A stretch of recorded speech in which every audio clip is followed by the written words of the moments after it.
Chapter 1549. Old Madame Sun retracted the axe that she had swung. She saw Ma Xiaofeng looking at her bitterly and even breaking free from Dr. Sun's embrace. Ma Xiaofeng kowtowed a few times to old Madame Sun. "Auntie, I really know that I was wrong. It's all my fault. I shouldn't have had such thoughts. I was also trying to save my mother. No matter what, Dr. Sun was unwilling to save my mother. I tried to say that if I gave my body to him, maybe he could save my mother. Then Dr. Sun agreed. Auntie, I have no feelings for Dr. Sun at all. As long as he can save my mother, I am willing to do anything. I have never thought of seducing anyone. I was forced to do so. I really have no other choice. Oh, Auntie, please pity me and spare me. Don't worry, I will never do it again. I won't have any involvement with Dr. Sun." Ma Xiaofeng was forced to admit her mistake in front of old Madame Sun because she had no other choice. After all, nothing was more important than her life. As long as she could save her life, what was dignity? After Ma Xiaofeng finished saying these words, it could be considered as a disguised form of whitewashing herself and pushing all the blame to Dr. Sunday. When the villagers scolded her later, they wouldn't scold her too much for the sake of her mother. Sure enough, when the surrounding villagers heard Ma Xiaofeng's words, they felt some sympathy for Ma Xiaofeng. Ma Xiaofeng seduced Dr. Sun and had an unspeakable relationship with him. It was indeed wrong, but it was all because she was eager to save her mother. Everyone knew that Ma Xiaofeng couldn't invite other doctors and could only rely on Dr. Sun to see if he could save Qian Chuanxiu's life.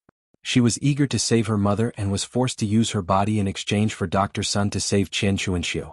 To be able to make such a big sacrifice for her mother, it showed that Ma Xiaofeng was indeed filial.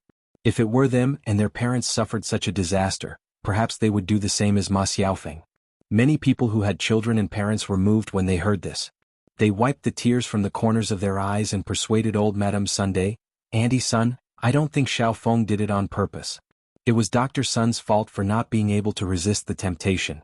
At that time you stopped the doctor from seeing the wound. You also have some responsibility, so let's forget about this matter." "That's right, Auntie Sun, little girl Xiaofeng, she has already lowered her head and admitted her mistake. Just spare her. No matter what, he shouldn't have killed anyone. If you kill the two of them later, won't you have to go to prison to suffer? Why do you have to do that? Don't you think so? If you kill them and get some benefits, that's fine, but the problem is that you won't get any." "Auntie Sun, calm down. This matter was not entirely Xiaofeng's fault. Everyone was to blame. Let's just forget about it. It's not good for everyone to make a ruckus. If someone dies, that would be a big problem." After being persuaded by these people, old lady Sun calmed down. She felt that it was reasonable. If she hurt Ma Xiaofeng, she would also lose her life. It was not worth it. When she saw that Ma Xiaofeng was so humble to him, she didn't hate him so much anymore. All of this was her old man's responsibility.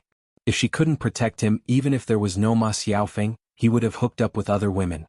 She reckoned that he had already hooked up with other women. Chapter 1550. Dr. Sun was stunned, as if he didn't expect Ma Xiaofeng to say such a thing. He looked at Ma Xiaofeng with some disappointment and asked, "Little Feng girl, are you really not willing to be with me? I will treat you well and I will also treat your mother's illness." Dr. Sun's words were threatening Ma Xiaofeng.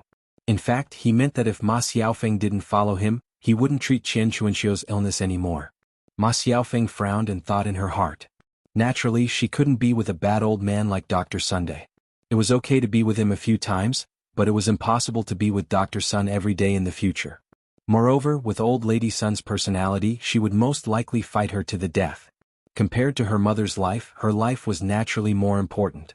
If she kept her life, she could find another doctor to treat her mother later.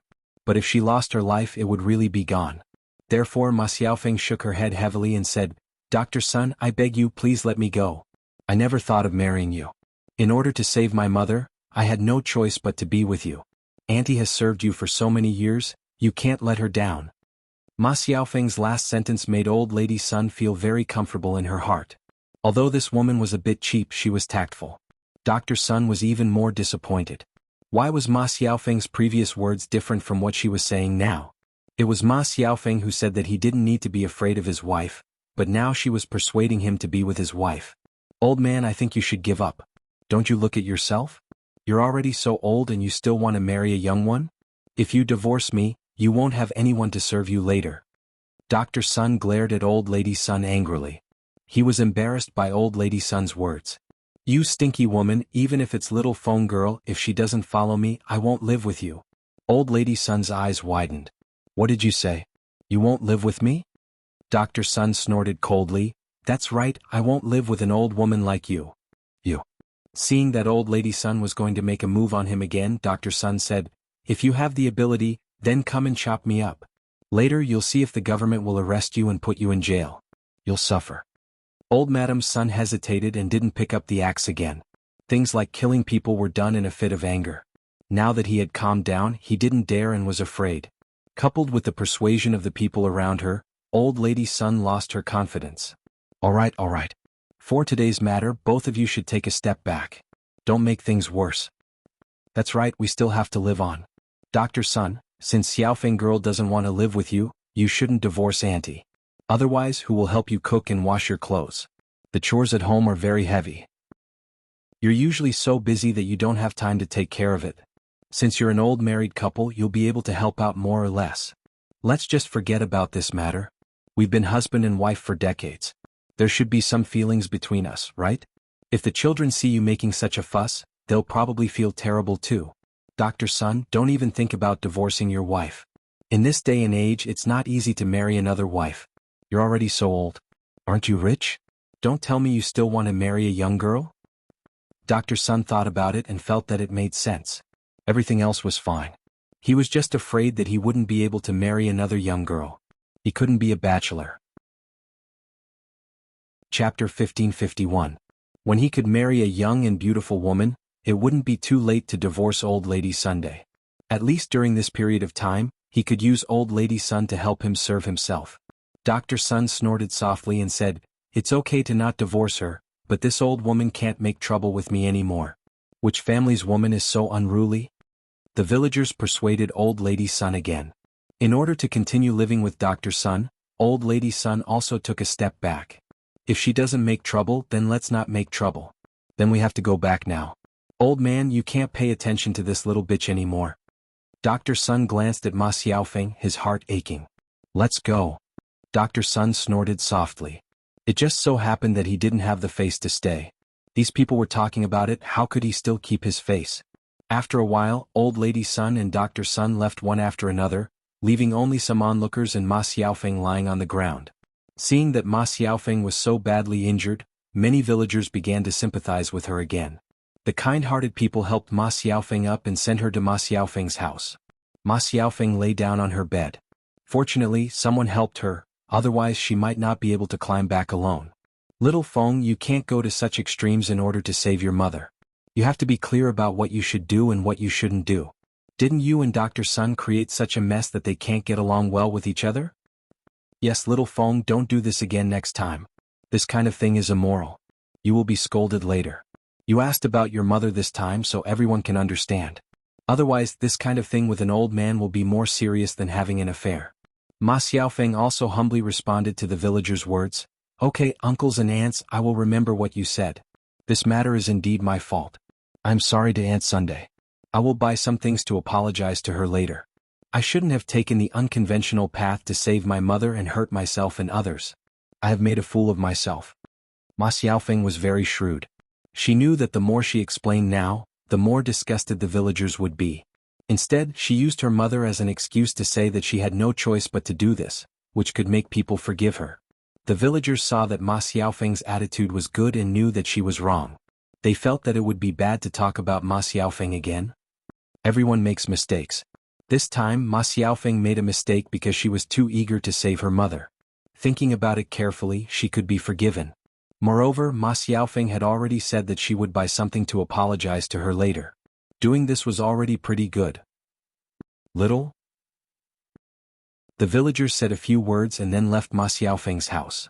When there was no one in her room, Ma Xiaofeng bit her lower lip and a trace of hatred appeared in her eyes. This old Madam's son was too much. She seriously injured her. She must get back at her for the pain she suffered in her hands. Now was not the time to argue with old Madame Sunday. She had to continue living in the village unless there was a day when she didn't need to. Chapter 1552. Ma Xiaofeng lay on the bed and breathed a sigh of relief. She had a feeling of rebirth.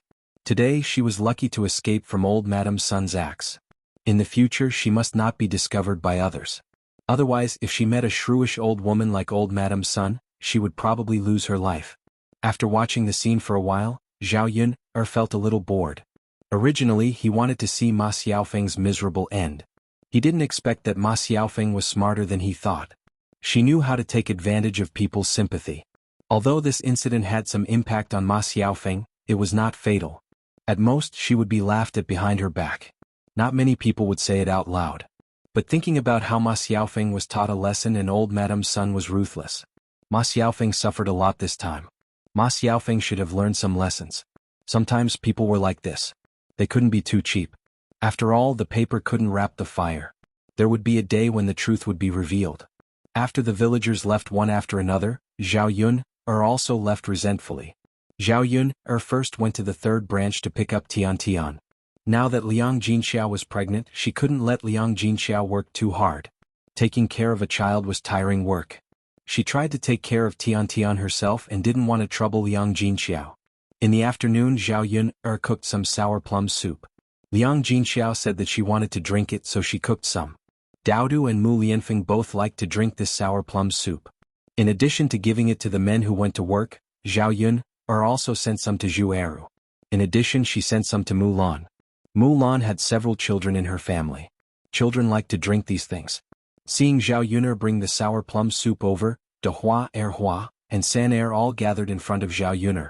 "Aunt Yun, you are so kind to send us such delicious drinks." "Yes, Aunt Yun.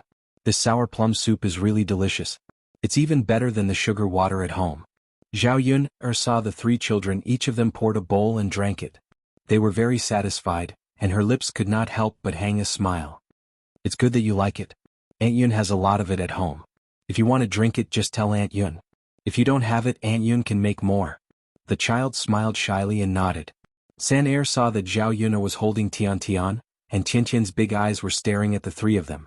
She seemed to want to drink the sour plum soup too. San brought the sour plum soup to Zhao Yun and said to Zhao Yun, "Aunt Yun, do you want to give little sister Tian Tian some? She looks like she wants to drink it too." Zhao Yun glanced at Tian Tian in her arms and saw that the child indeed had a longing look. "San drink it yourself. Little sister is still young. She can't drink this thing. Otherwise she will get a stomachache." "So it's like this." San looked at Tian Tian with some sympathy. Although sheep's milk was also delicious, San felt that the sour plum soup was better to drink. "Little sister Tian Tian, then I can't give it to you. You can drink it when you grow up. At that time you won't get a stomachache." Tian Tian withdrew her eager eyes and began to suck on her fingers. Zhao Yun quickly stopped her. Zhao Yun thought about whether she could make a milk bottle for her later. But in this era there was no plastic things. It was difficult to make. Chapter 1553. Zhao Yun began to miss the life in the 21st century. It was really too convenient. However, she was afraid that she would stay here for the rest of her life and could not go back. After the children in Mulan's family finished a bowl each, they heard Zhao Yun say that they could not drink too much, so they did not continue to drink. They were very obedient. It was a hot day, so the children did not run out to play. Zhao Yun chatted for a while in Mulan's house. Then she saw San holding a branch and writing on the ground. Zhao Yun walked over and saw what San was writing. There were a few Chinese characters written on the ground. Zhao Yun also recognized them. It was San San, as well as Zhu, De Hua, and Hua. Although the writing was not very good, it was very clear. After Zhao Yun saw it, she was a little surprised that San could write. She said to San is great. You can even write names."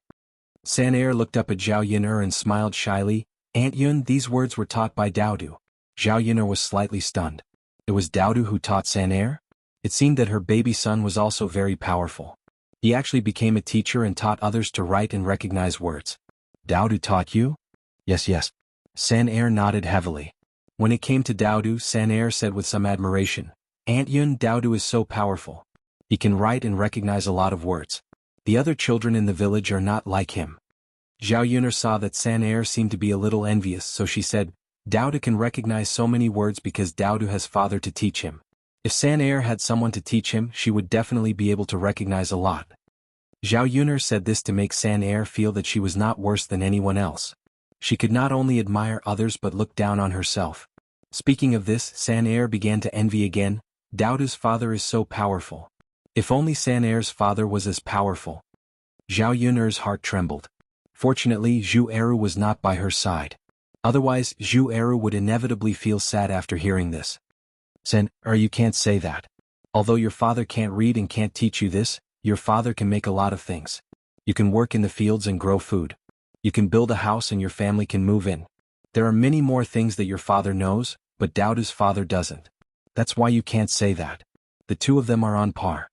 Hearing Zhao Yun'er's words, San Er thought for a while and felt that it made sense. His father also knew a lot of things. San Er nodded heavily and said to Zhao Yun'er, "And Yun, I got it." Zhao Yun'er showed a satisfied smile. Mulan was behind Zhao Yun'er. When she heard Zhao Yun'er's words, she was very moved. How could she not know in her heart that Zhu Eru was a rough man who worked in the countryside? How could he compare with a handsome man like Mu Lianfeng? Zhao Yun'er said this to protect Zhu Eru's image in the child's heart. She didn't want the child to envy others at such a young age and dislike their parents.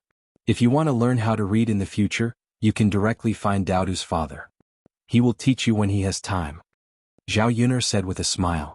San Er's eyes suddenly brightened. He looked at Zhao Yun'er in disbelief. Chapter 1554. Zhao Yun'er nodded. Of course it's true. San Er was happy to be able to read like Daodu in the future. De Hua and Er Hua followed behind San Er and said, "Aunt Yun, can we learn together? We want to read too." Looking at the two children's expectant faces, Zhao Yun'er nodded again. Yes, of course. While De Hua and Er Hua were happily holding hands, Mulan was afraid that the three children would go to Mu Lianfeng. It would be very troublesome. Mu Lianfeng had so many things to do every day. It was enough to teach San Er alone. She couldn't help but say to De Hua and Er Hua, "San Er can learn alone. You two don't have to make trouble. When San Er learns well, she will teach you." Zhao Yun'er was a little disappointed to see De Hua and Er Hua. Er Hua complained, "Mom, you're so biased. You want San Er to go instead of us." Mulan was slightly stunned by Er Hua's words. Biased? This child might be thinking too much. She didn't mean that at all. Zhao Yun'er saw Mulan frowning, so she said to Er Hua, "Your mom is not biased. She's just afraid that you will cause trouble for Daodu's father. But it's okay. Let's go together and teach together." Zhao Yun'er pulled Mulan and said with a smile, "It's okay. These children won't be taught every day. Mu Lianfeng can teach them when he has time. It won't cause too much trouble." Hearing Zhao Yun'er's words, Mulan sighed slightly. If she insisted, she would probably be accused of being biased by Er Hua again. Girls don't study at all these years. In our village there are only a few boys who study. If De Hua and Er Hua can read and write, they'll be gossiped by others. Zhao Yun'er chuckled and said, "What? What can they say? It's a good thing that girls can read and write." Mulan thought about it and agreed. If all girls could read and write, it was not a bad thing, just like Zhao Yun'er. Zhao Yun'er could read and write. Compared with them, Zhao Yun'er was more capable and smart. In the future, when De Hua and Er Hua grew up, not to mention Zhao Yun, they could be half as good as Zhao Yun. Yes. Then I'll let De Hua and Er Hua learn more. Sorry to trouble you, Lord Er. It's okay. In the courtyard of the Mulan residence, other than the few of them, there was also the eldest son of the Zhu family. It was a hot day, but Mrs. Qi didn't have time to stop. Because they had wasted 5 taels of silver last time, Zhu Dainyu didn't let Mrs. Qi rest for a moment. After Mrs. Qi learned how to weave baskets for Mulan for a while, Zhu Dainyu let Mrs. Qi weave baskets all day long. In the future, a basket could be sold to other shops at a lower price. Although the price was almost half of the normal price, she could still make some money by weaving a few baskets a day. It was better than Mrs. Qi not being at home all day and making nothing. However, Mrs. Qi was tired of crying. Mrs. Qi's daughter, Zhu Qiaoer, heard that De Hua and Er Hua wanted to learn to read and write, so she ran to Mrs. Qi and shouted, "Mom, De Hua and Er Hua want to learn to read and write. I want to learn too." Mrs. Qi was already annoyed. Hearing Zhu Qiaoer's shout, she replied unhappily, "You wicked girl, can't you see that I'm busy? Why are you bothering me?" Chapter 1555. Zhu Qiaoer cried and yelled, "Mom, you're a bad girl. You're a bad girl. You're a bad girl. I hate you." Mrs. Qi was also annoyed.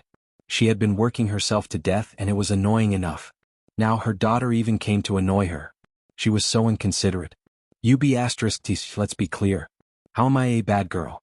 You're being unreasonable. What can I do? Mom, you're a bad girl. Mrs. Qi was annoyed to see her daughter. She couldn't wait to slap Zhu Qiaoer on the face. Other people's daughters cared about others. They didn't pester them and even helped them from time to time. However, Mrs. Qi was like an ancestor serving them every day. Whenever Mrs. Qi did something wrong, she would immediately kick up a fuss, which was really annoying. However, Mrs. Qi was always like this. She couldn't change her habit. Hearing Zhu Qiaoer's noise, Zhu Dainiu, who was taking a nap, was woken up by Zhu Qiaoer's noise. He walked out of the room. Zhu Dainiu asked in a low voice, "Qiaoer, what's wrong? Why are you crying?" Once Zhu Dainiu came out, Zhu Qiaoer rushed to Zhu Dainiu's side as if she had found someone to rely on. She hugged Zhu Dainiu's leg and said to Zhu Dainiu, "Dad, Mom bullied me." Zhu Dainiu's cold eyes fell on Mrs. Qi.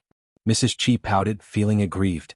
Zhu Dainiu asked in a cold voice, "You be asterisk, do you want to die? Why are you bullying your daughter again?" "Dainiu, let me explain. I didn't bully her. She's too insensible. She insisted on making a fuss in front of me. I'm busy now and I don't have time to talk to her. So I told her to leave. She said that I bullied her." Zhu Dainiu frowned. He glanced at Mrs. Qi, then turned to Zhu Dainiu. Madame Qi was a little scared. She was afraid that Zhu Dainiu would slap her and she would be finished. Zhu Dainiu hit her very hard. He often hit her so hard that she was stunned. "Qiao, what's going on? Tell father clearly." Zhu Qiaoer then said, "Father, De Hua and Er Hua will learn how to read and write in the future. I also want to learn. Otherwise, won't I be no worse than De Hua and Er Hua in the future?" Zhu Dainiu thought for a moment and felt that what Zhu Qiaoer said was very reasonable. Zhu Dainiu patted Zhu Qiaoer's head and praised her. "My Qiaoer knows how to work hard at such a young age. She can't be worse than others." Zhu Qiaoer raised her chin and said, "Of course, father. Qiaoer can't embarrass you. I have to make you proud." Zhu Dainiu nodded in agreement and said, "Yes, yes, yes. You are my daughter, Zhu Dainiu. You can't be worse than other daughters. Qiaoer's mother, if the child wants to learn how to read and write, you should let her learn. Why are you stopping her?" Madame Qi felt even more wronged. "Dainiu, you can't say that. It's not like I'm not letting her learn. But De Hua and Er Hua are learning from Lord Shitzi. Lord Shitzi can't possibly teach Qiaoer, right?" Zhu Dainiu was silent for a moment, looking as if he was thinking about something. Zhu Qiaoer tugged at Zhu Dainiu's hand and said, "Father, Qiaoer wants to learn." Seeing Zhao Yun'er standing in front of the second branch's house, Zhu Dainiu ordered Madame Qi and said, Go and talk to Zhao Yun'er and see if she can teach our families Qiao." Chapter 1556. Madame Qi was in a dilemma. What was the point of asking? It was obvious that Zhao Yun'er would not agree. She wanted to teach De Hua and Er Hua because Zhao Yun'er had a good relationship with Mulan. That was the reason why she wanted to teach De Hua and Er Hua. However, their family had nothing to do with Zhao Yun'er. It would be strange if Zhao Yun'er agreed. "Daniel, how can it be so easy to say? Let's not talk about it." Zhu Dainiu glared at Madame Qi. "If I ask you to go, then go. Why are you dawdling with me? If you don't try asking, how do you know it won't work? Do you want Qiaoer to be worse than the children of the second branch in the future? Qiaoer is already so old and knows how to fight for me. Why don't you understand?" Madame Qi was shocked by Zhu Dainiu's reprimand. She had no choice but to agree. "Ha, then I'll go and ask." Madame Qi dawdled over to Zhao Yun'er and said to Zhao Yun'er, "Can I discuss something with you?" Zhao Yun'er heard the conversation between Madame Qi and Zhu Dainiu and directly refused, "No." Madame Qi was a little embarrassed. She looked at Zhao Yun'er and then at Zhu Dainiu. She knew that if she did not handle this matter properly, Zhu Dainiu would scold her again. She could only continue to talk to Zhao Yun'er. "Zhao Yun'er, it's not a big deal. Why don't you agree? I heard you say that you want Shitzi to teach De Hua, Er Hua and San Er to read. Since he has already taught 3 children, then he doesn't mind teaching 1 more. Why don't you let Qiaoer learn as well?" Zhao Yun'er listened to Madame Qi's words and felt that Madame Qi's words were reasonable, which made her very unhappy. "What you're saying is wrong. What do you mean by 1 more child won't make a difference? Don't tell me that the crown prince has so much time to teach others?" Madame Qi pursed her lips. "Zhao Yun'er, don't say so much. It's not that I don't have the time to teach you. I just don't want the heir to teach my Qiaoer." Zhao Yun'er pursed her lips, chuckled and asked, "Even if it's true, so what? What can you do to me?" Madame Qi snorted softly. Of course she couldn't do anything to Zhao Yun'er. If you don't want to teach, then don't teach. What's there to be proud of? Madame Chi turned around angrily and walked to Zhu Dainiu. She said to Zhu Dainiu, Dainiu, you heard it too.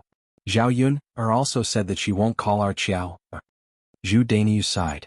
Listening to Zhao Yun's tone just now, it was indeed quite resolute. Then don't teach. Qiao, or don't learn. However, Zhu Qiao continued to tug at Zhu Dainiu's hand unwillingly and said to Zhu Dainiu, Father, I want to learn. I want to learn. Why can De Hua and Er Hua be able to read and write in the future? I can't? When the time comes, they can show off in front of me. In the face of Zhu Qiao's pestering, Zhu Dainiu was somewhat helpless, but he didn't say anything to Zhu Qiao. Madame Chi impatiently reprimanded, You wretched girl, do what others want you to do. What if no one can teach you? If you have the ability, go find someone to teach you. It's not like I'm stopping you from learning. After being reprimanded by Madame Chi, Zhu Qiao pouted again.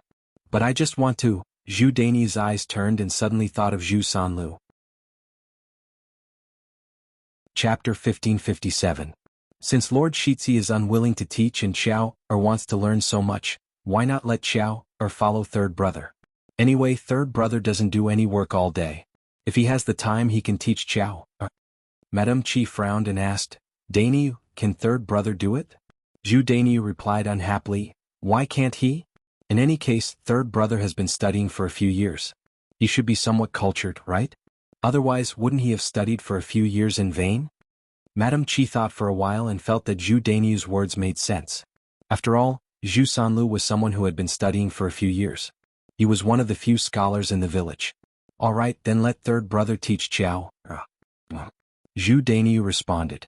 Madame Chi suddenly thought of something and said excitedly to Zhu Dainiu, Dainiu, since third brother has been studying for a few years, he should be able to read and write better than the average person in our village. Zhu Dainiu nodded and replied, That's right. Why do you say this? Madame Chi moved closer to Zhu Dainiu's ear and laughed slyly, Dainiu, I have thought of a good way to make money. Upon hearing a good way to make money, Zhu Dainiu's eyes suddenly lit up. He urged Madame Chi, What good way to make money? Hurry up and say it. Dainiu. I was thinking that since third brother has this ability, why don't we let third brother teach a few more children to read? Look at our village, there must be a lot of children who want to learn, but they can't afford to go to school. The school fees are very expensive. It's always good to know a few more words. Let's talk to the villagers and tell them that if they send their children to school, they don't have to pay as much as the school fees. A child only needs to pay 100 copper coins for half a year. Everyone can afford 100 copper coins. It's much less than the school fees. But if they can learn something, I think many people are willing to do it. After hearing Madame Chi's words, Zhu Dainiu felt that it was very reasonable. You don't say, your method is really good. Hearing Zhu Dainiu's praise and approval, Madame Chi felt proud in her heart. Of course, Dainiu, we can rely on this to make money. It's much easier than weaving baskets and we can make more money. Dainiu, third brother is at home, he can't help with other chores. He can't go on like this. Let's do this, at least find a way to make a living. Zhu Dainiu continued to nod in agreement. All right, you're right. Let's do it your way. MH. Madame Chi felt a burst of joy in her heart. She thought that if she could earn a lot of money later, her family's condition would be better. Naturally, Zhu Dainiu would not expect her to make so many baskets every day to earn money. The past few days had been exhausting. Not to mention how tired she was, the main thing was that when she was weaving these baskets, it was very easy to hurt her hands if she wasn't careful. She didn't want to make any more, but Zhu Dainiu stopped her. She didn't dare to. Then let's go talk to third brother. Okay. Zhu Dainiu responded and entered Zhu Sanlu's room. He saw Zhu Sanlu lying on the bed reading a book. Zhu Sanlu was reading a modern pornographic novel. Just as she was engrossed in watching, she suddenly heard Zhu Dainiu shout, Third brother. Chapter 1558. Zhu Sanlu patted his chest as if he was still in shock. He looked at Zhu Dainiu with some dissatisfaction and said, Big brother, can't you knock on the door before coming in? Aren't you afraid of scaring people by coming in without anyone noticing? Zhu Dainiu said disdainfully, Why? Do I have to knock on the door before coming in? Of course I have to knock on the door. Zhu Sanlu muttered. Zhu Dainiu said, All right. Don't talk to me about this. I have something to discuss with you. Zhu Sanlu hurriedly put away the erotic book in his hand. He coughed lightly and asked Zhu Dainiu seriously, Big brother, what do you want to discuss with me? Hurry up and say it. The reason I came to talk to you today is to find you a job to do. It's not good for you to lie in the house every day and let others serve you when you eat and drink. Our family is having a hard time now. You have to earn some money. Otherwise you'll have to work in the fields like me. Zhu Sanlu was frightened when he heard that he had to work in the fields. It wasn't that he hadn't worked in the fields before, but he didn't want to do it a second time because it was too tiring.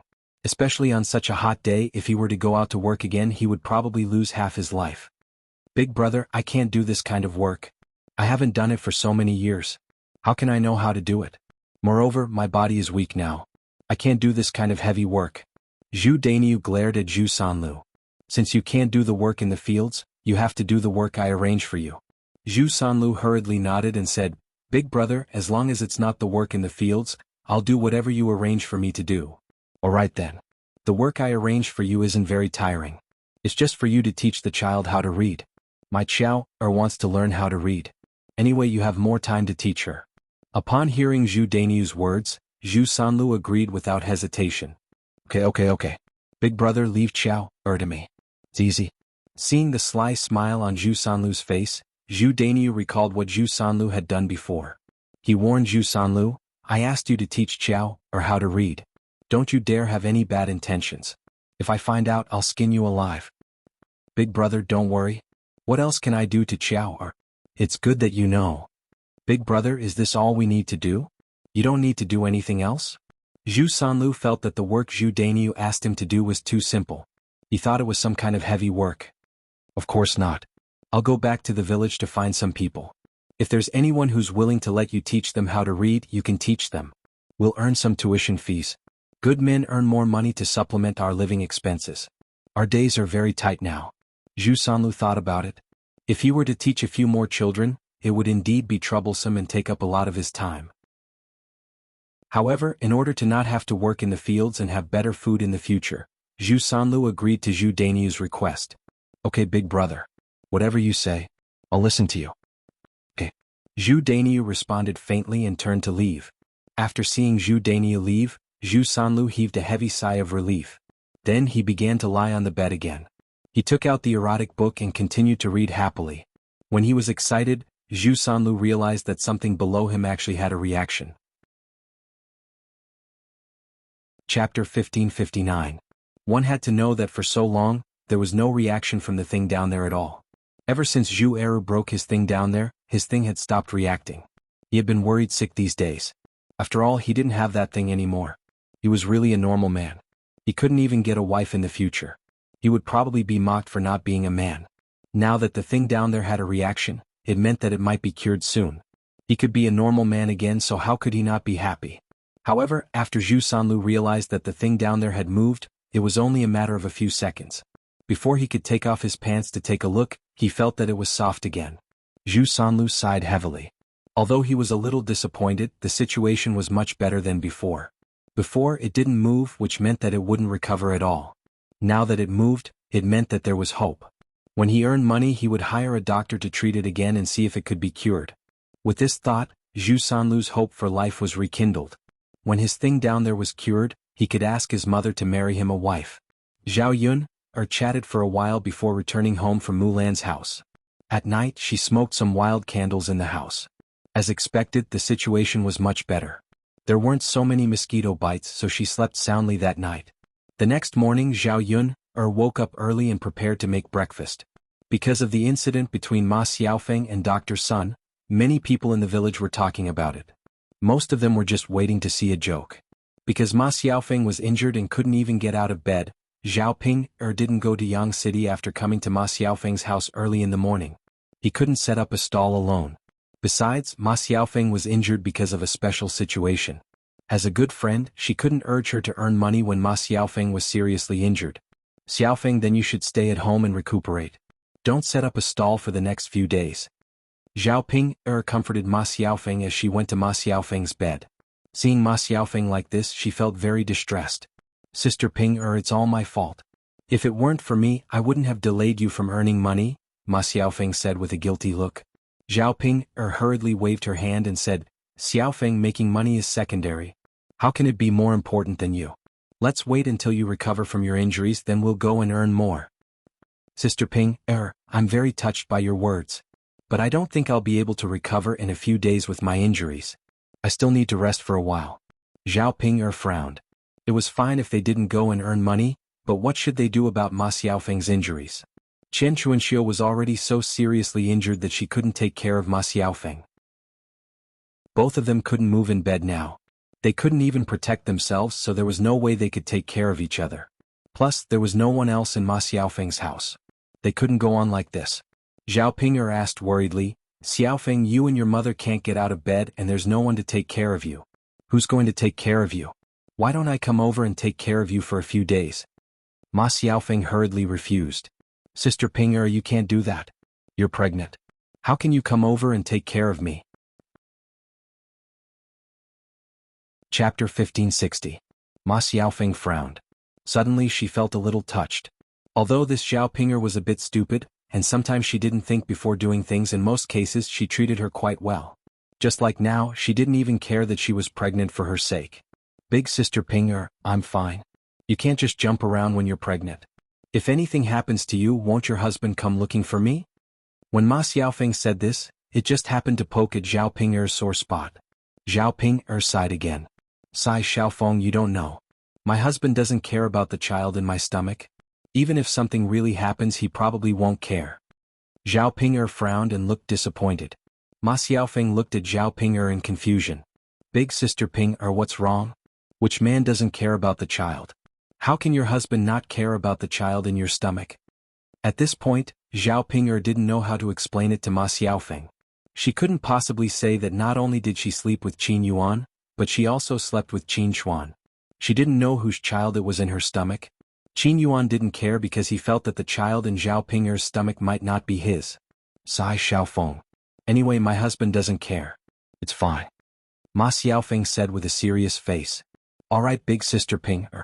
Whether your husband cares or not, you should come over and take care of me. Don't worry, just take care of yourself. For the next few days, you can ask your husband to sell breakfast. Ask him to help you, or ask your mother and mother-in-law to help you sell breakfast together. You don't have to share the money you earn with me. Zhao Ping'er wanted to say something, but she was interrupted by Ma Xiaofeng. Ma Xiaofeng really didn't want to trouble Zhao Ping'er.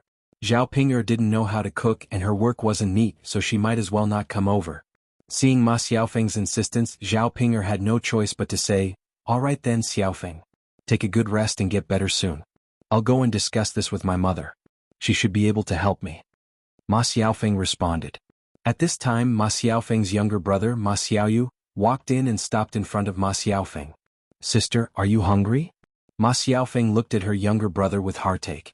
With her and her mother like this, Ma Xiaoyu was the one who was most offended. A young child needed someone to take care of her. She couldn't even get out of bed, let alone do other work. I'm fine. I'm not that hungry. Xiaoyu, are you hungry? If you're hungry, go to third uncle's house and ask third sister-in-law to give you something to eat. Take that piece of meat from home. It's probably enough to feed you a few meals.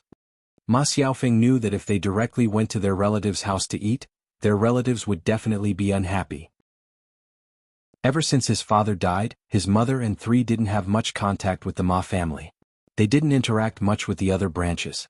They had a slightly better relationship with the Ma family's three branches, but it wasn't that good. If they directly went to eat and drink, the third branch would definitely not accept it. They had to at least let his third uncle and third aunt get some benefits before they could give them something to eat. In the eyes of the villagers, meat was a good thing. It was worth it to exchange a piece of meat for a few meals. Ma Xiaoyu lowered his head and didn't say anything. Chapter 1561. Ma Xiaoyu shook her head and said, Sis, I don't want to eat. I can eat, but what about you and Mom? You two won't have anything to eat. Ma Xiaoyu was worried about Ma Xiaofeng and Chen Chuanxiu. She was fine by herself. After all, she wasn't injured, but her mother was different from her sister. She was so badly injured that she should rest and recuperate. If she didn't have anything to eat, wouldn't her injuries be even more difficult to heal? Ma Xiaofeng was slightly stunned when she heard Ma Xiaoyu's words. Her eyes were a little hazy as she said to Ma Xiaoyu, Xiaoyu, don't worry about me. I'll be fine. Just go to third aunt's house and eat your fill. I'll think of something myself. Ma Xiaoyu shook her head resolutely and said, Sis, how can I do that? You can't just care about me and ignore you. Sis, if you and Mom are hungry then I'll starve with you. Ma Xiaoyu seemed a little stubborn, so Ma Xiaofeng tried to persuade her. Xiaoyu, listen to me. Mom and I are fine. You're our boy, so you have to eat and drink well. Ma Xiaoyu frowned and said, Sis, Xiaofeng, how can you do that? How can you stand not eating and drinking? It's fine if you endure it for a day or two, but after a long time you'll get sick. You still have to eat. Yes, sis, you have to eat. If you don't eat, I won't eat either. Sis, we don't have to eat at other people's houses. I'll cook for you and Mom. Children from poor families learn to take care of the house early. Although Ma Xiaoyu was young, she knew a lot of chores and was more sensible. Seeing her brother being so considerate, Ma Xiaofeng's eyes reddened even more. Xiaoyu, do you know how to cook? You've never cooked before. Sis, even if you haven't eaten pork, haven't you seen pigs run? I've seen you and Mom cook before. Although I haven't tried it, I know how to do it. Sis, let me try it. I can eat it when it's cooked. It's better than going to third aunt's house, Ma Xiaoyu grumbled. In fact, another reason why he didn't want to eat at other people's houses was because of what happened between his mother and sister. Wherever he went, he would be laughed at. If he went to his third aunt's house, the children of his third aunt's house would definitely scold him, saying that it was better to do it in his own house. As long as he hid at home and didn't go out, nothing would happen. Ma Xiaofeng thought about it and agreed. She might as well let Ma Xiaoyu try. The meat at home was good stuff. Why would he give it to someone else in exchange for ordinary food? Alright, little you, go ahead and give it a try. If it doesn't work, tell me and I'll think of something else. Ma Xiaoyu nodded heavily and turned to enter the kitchen. She was only 1.34 meters tall, only a head taller than the stove. It was very inconvenient for her to work, but Ma Xiaoyu didn't think it was a big deal. In the kitchen she followed the steps Ma Xiaofeng and her mother used to cook. First, she went to the courtyard and pulled out a handful of vegetables. Then she washed them together with the meat. Then he put the vegetables on the chopping board. Because she wasn't tall enough, Ma Xiaoyu brought a chair over. When she stood on the chair, her height was just enough. She cut the vegetables and placed them on a plate. Then she cut the meat. Her movements were a little clumsy. She wasn't as skilled as Ma Xiaofeng and Chen Chuanxiu. She was a little slow, but it wasn't difficult. In the end, she finished cutting. Chapter 1562. Ma Xiaoyu went to the front of the kitchen and took out some straw. She lit the torch with a match. When the fire was burning brighter, he put the straw into the kitchen. Then he added some wood. The fire in the kitchen was suddenly very big, and the wood was burning with crackling sounds. When the pot was hot, Ma Xiaoyu stood on the stool again and began to cook. He put rice in one pot, covered it with a lid and prepared to cook. In the other pot he prepared to cook. First he put a few drops of rapeseed oil in the pot. Then he poured the vegetables into the pot and stir-fried them. He added some salt and stir-fried them for a few minutes. When he saw that the color was about right, Ma Xiaoyu scooped the vegetables. He took a pair of chopsticks and tasted it. He found that it was a little salty and not very delicious, but it was okay to make do with it. It was better than nothing.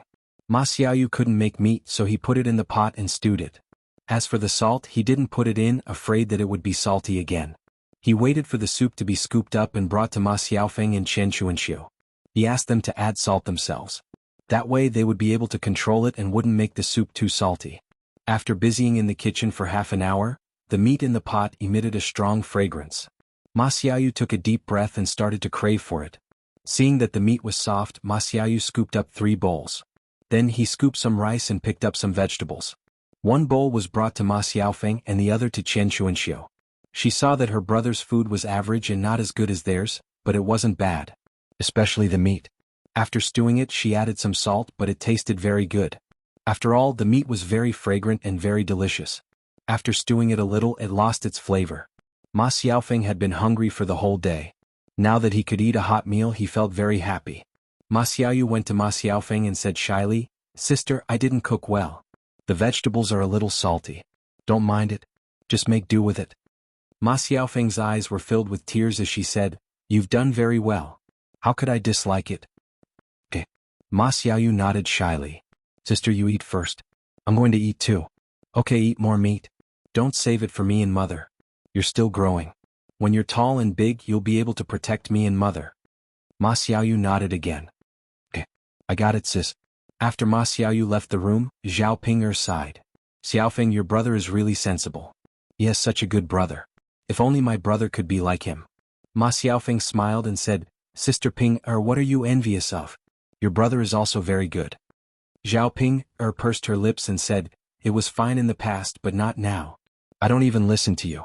Xiaofeng, otherwise I would definitely let Tianan be with you. That brat actually chose that bitch Mu Hin. He'll regret it later. Ma Xiaofeng smiled bitterly. When she mentioned Zhao Tian, she felt her heart ache involuntarily. How could she not want to be with Zhao Tianan? Unfortunately, Zhao Tianan didn't have her in his heart now. Otherwise, he wouldn't have used her body to seduce Dr. Sun, and he wouldn't have put himself in such a miserable state. She didn't know when the injuries on her body would heal. It hurt like hell. Chapter 1563. When Zhao Ping saw Ma Xiaofeng's disappointed look, she comforted her.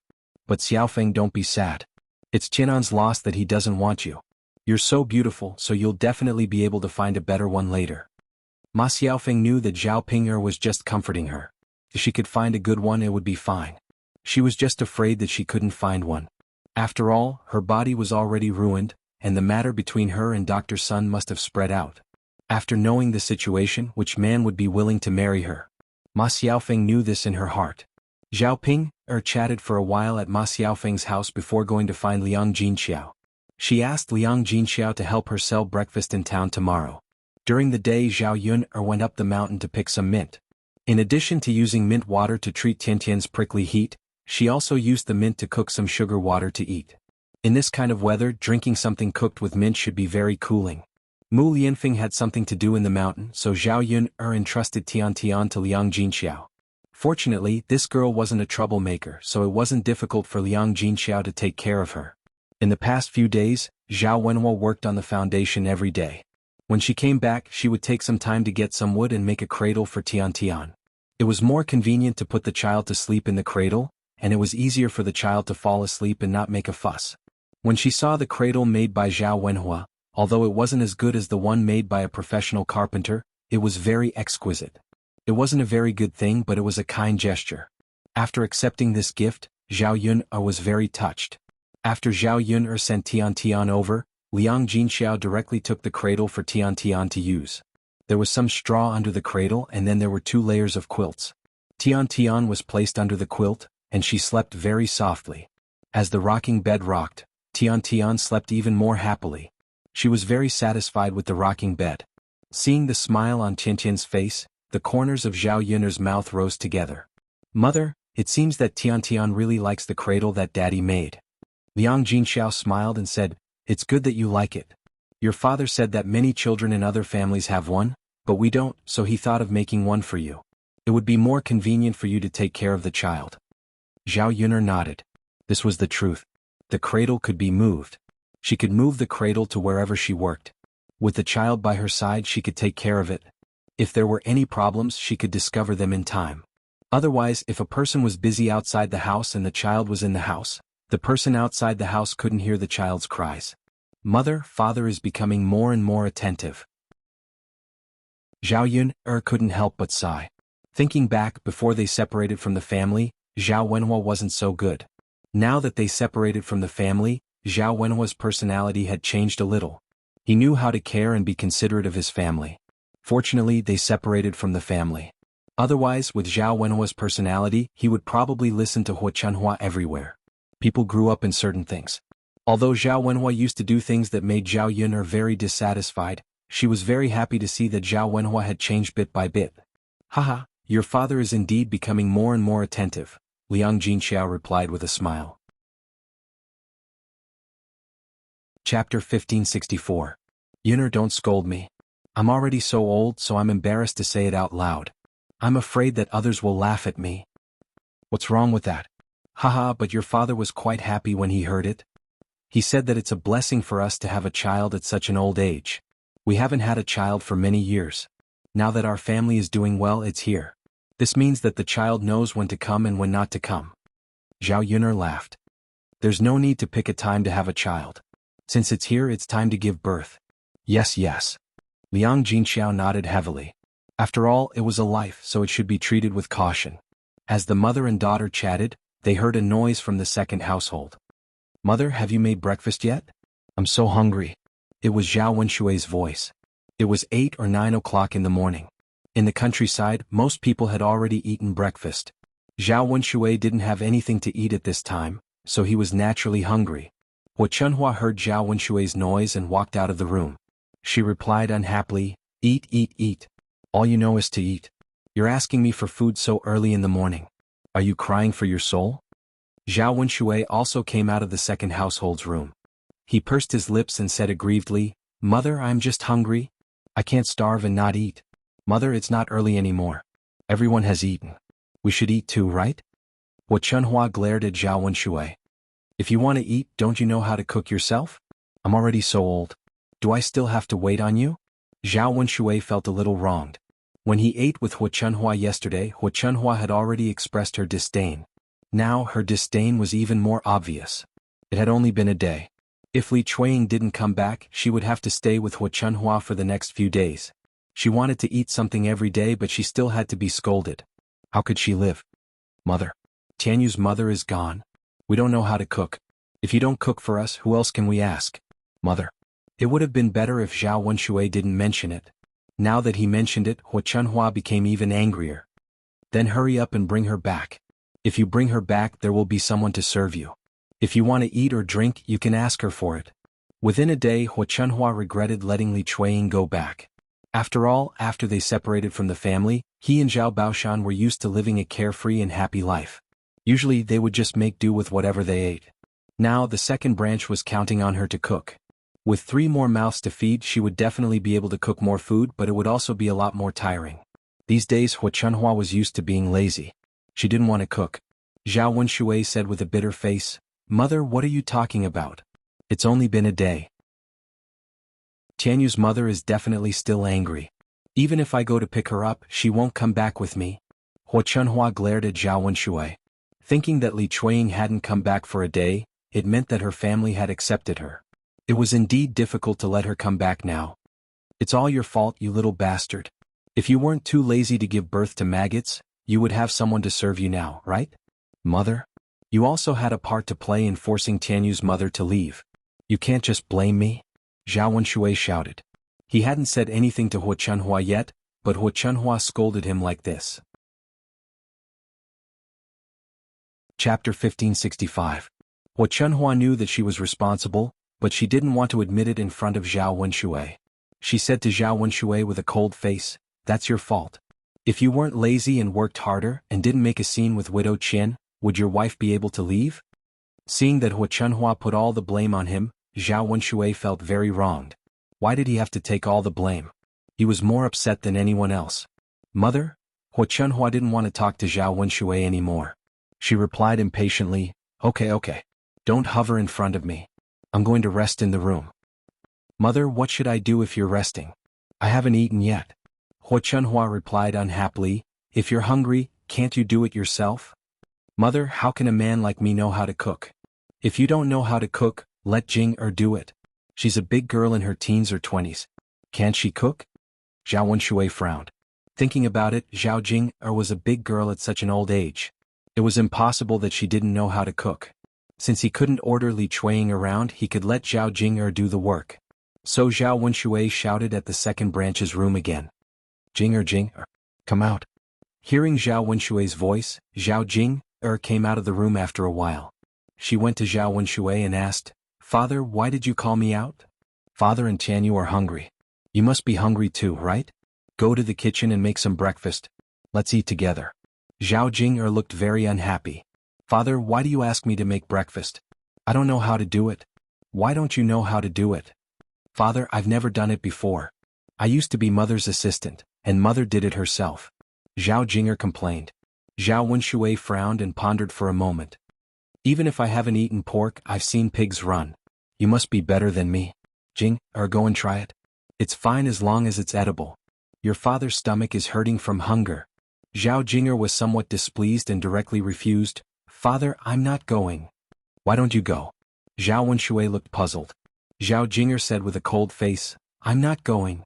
Father, if you want to eat, you can do it yourself. I'm not eating." Zhao Jing was angry. If her father and grandmother hadn't gone too far, her mother wouldn't have left. Therefore, regardless of whether she knew how to do it or not, she was not willing to do it. She wanted her father to suffer a little before he realized the importance of her mother.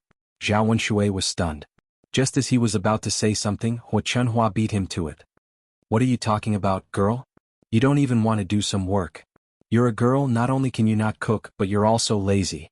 Don't you find it embarrassing? Zhao Wenshui responded, that's right, Jinger. How can a girl not know how to cook? When she marries into her husband's family, people will talk about it. Your mother spoiled you too much back then and didn't let you do any work. That's why you don't know how to cook now. Zhao Jing pursed her lips and said, Father, you can't say that. I'm going to marry a rich young master in the future. His family is rich and doesn't need me to cook.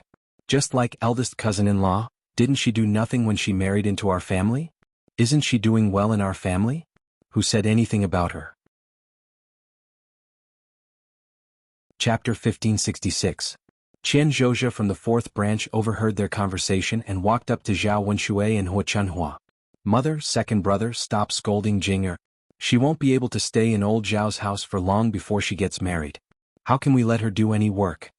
Hua Chunhua said coldly, if she doesn't do it, then she won't have anything to eat. Anyway, you can't count on me. Qian Zhozha sighed. That's why second sister-in-law should take care of her. We can't do without a woman at home. Second brother, just bear with it for a while. When second sister-in-law calms down, you can bring her back. Zhao Wenshui was thinking the same thing. Now he regretted it a little. Then what should we do for the next few days? Zhao Wenshui sighed. They couldn't not eat, right? Qian Zhozha looked at Hua Chunhua and said to Hua Chunhua, Mother, second sister-in-law is gone. You can't just leave second brother alone. If you hadn't said those words, second sister-in-law probably wouldn't have left. You can't just leave second brother behind now, right? Zhao Wenshui grumbled. That's right, Mother, you can't let us starve to death, right? At this time, Zhao Tianyu walked out and pulled Hua Chunhua's hand. Grandma, I'm hungry. Make me something to eat. Otherwise, you can bring my mother back and ask her to cook for me.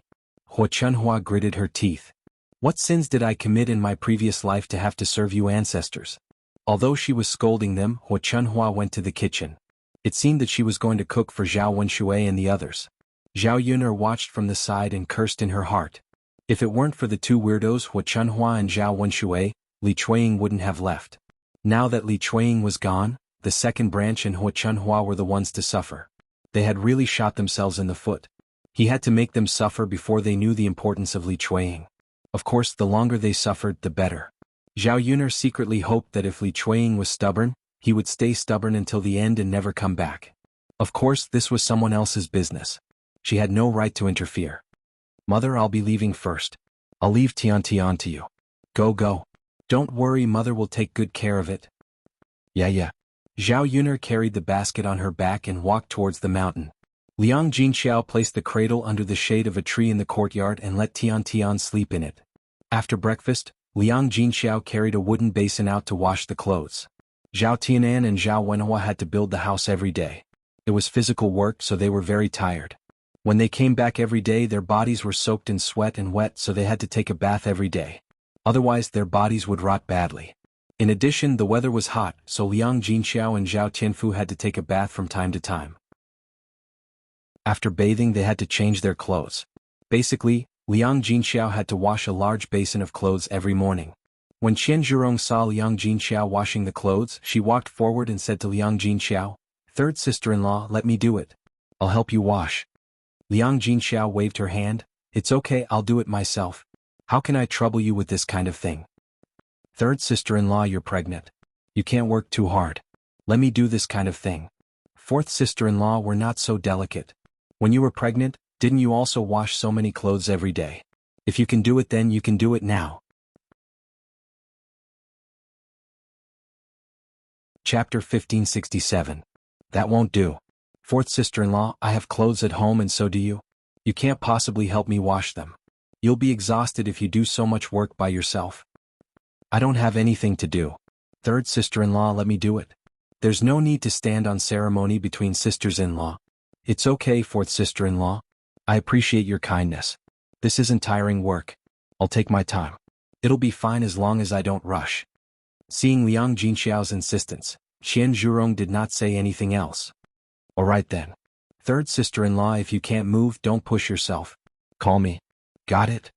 As they spoke, they saw Zhao Ping pulling a donkey towards old Zhao's courtyard. Mother, before they reached old Zhao's courtyard, Zhao Ping shouted at the top of her lungs. Liang Jinxiao looked up and saw Zhao Ping third sister-in-law Ping is here. Liang Jinxiao nodded. However, she was curious about Zhao Ping Shouldn't she be in Yang City selling breakfast? Zhao Ping pulled the donkey into the courtyard and tied it to a tree. Then she walked over to Liang Jinxiao and heaved a sigh of relief. I'm so tired. Mother, give me a stool to sit on. As she spoke, Zhao Ping pulled the stool that Liang Jinxiao was sitting on out from under Liang Jinxiao's butt. She did not care that Liang Jinxiao was washing clothes and it was inconvenient for her to sit on a stool. Liang Jinxiao was a little helpless, but she could only let Zhao Ping do as she pleased. She stood up and listened to what Zhao Ping had to say. Zhao Ping's head was covered in sweat, not because the weather was too hot, but because the donkey was acting up again on the way from Ma Xiaofeng's house to old Zhao's house. She couldn't drag it away no matter how hard she tried. It took a Herculean effort to kick the donkey into old Zhao's courtyard. Therefore at this time he was extremely tired and his body was extremely weak. Seeing that Zhao Ping was so tired, Liang Jinxiao did not say anything more. Ping, what brings you here today? Liang Jinxiao asked. Zhao Ping fanned herself with her straw hat and replied, Mother, I'm here because I need your help with something. Ping, what's the matter? Mother, Xiaofeng is injured and has to recuperate at home for a while. She can't get out of bed, so I can't go to Yang City to set up a stall to sell breakfast. However, I can't do it alone. Mother, if you're free, why don't you go to Yang City and help me? It's better to work for one more day and earn one more day's worth of money. It's better than not working and losing money. The shop has to be rented every day. Liang Jinxiao frowned when she heard this. She knew about the incident between Ma Xiaofeng and Dr. Sun, but she didn't expect Ma Xiaofeng to be so seriously injured. If what Zhao Ping said was true, then she had to go to Yang City to help. Zhao Ping's life was not easy, so she would try her best to earn as much as possible. Just as Liang Jinxiao was about to agree, Chen's date said, Ping your mother is pregnant and can't do any tiring work. It's not easy to set up a stall. If you think there's not enough manpower, you can ask your in-laws to go. Can't your husband and mother-in-law help out a little? Do you have to come back and ask your mother for help? Zhao Ping frowned when she heard this. She looked at Liang Jinxiao with a puzzled expression. Mother, you're pregnant? Yes. I just found out yesterday. Mother, how can you be pregnant at such an old age? Yes. Chapter 1568. Chen Zhozhi smiled and said, Ping what's so strange about that? Your mother is still young and hasn't gone through menopause. It's normal for her to be able to give birth. Although she's a little old, it's not like there aren't older women who give birth. Zhao Ping seemed to understand and responded. She muttered, Mother, if both of us have children and my child is born a few days earlier than yours, I'll have to call them uncle or aunt. How awkward would that be? Liang Jinxiao pursed her lips and said, That can't be helped. There are many people in different generations. It's normal. Just like how your eldest cousin brother is older than your youngest aunt. Doesn't he have to call you youngest aunt too? Zhao Ping nodded and said, Mother, you're right. There's no need to worry about this.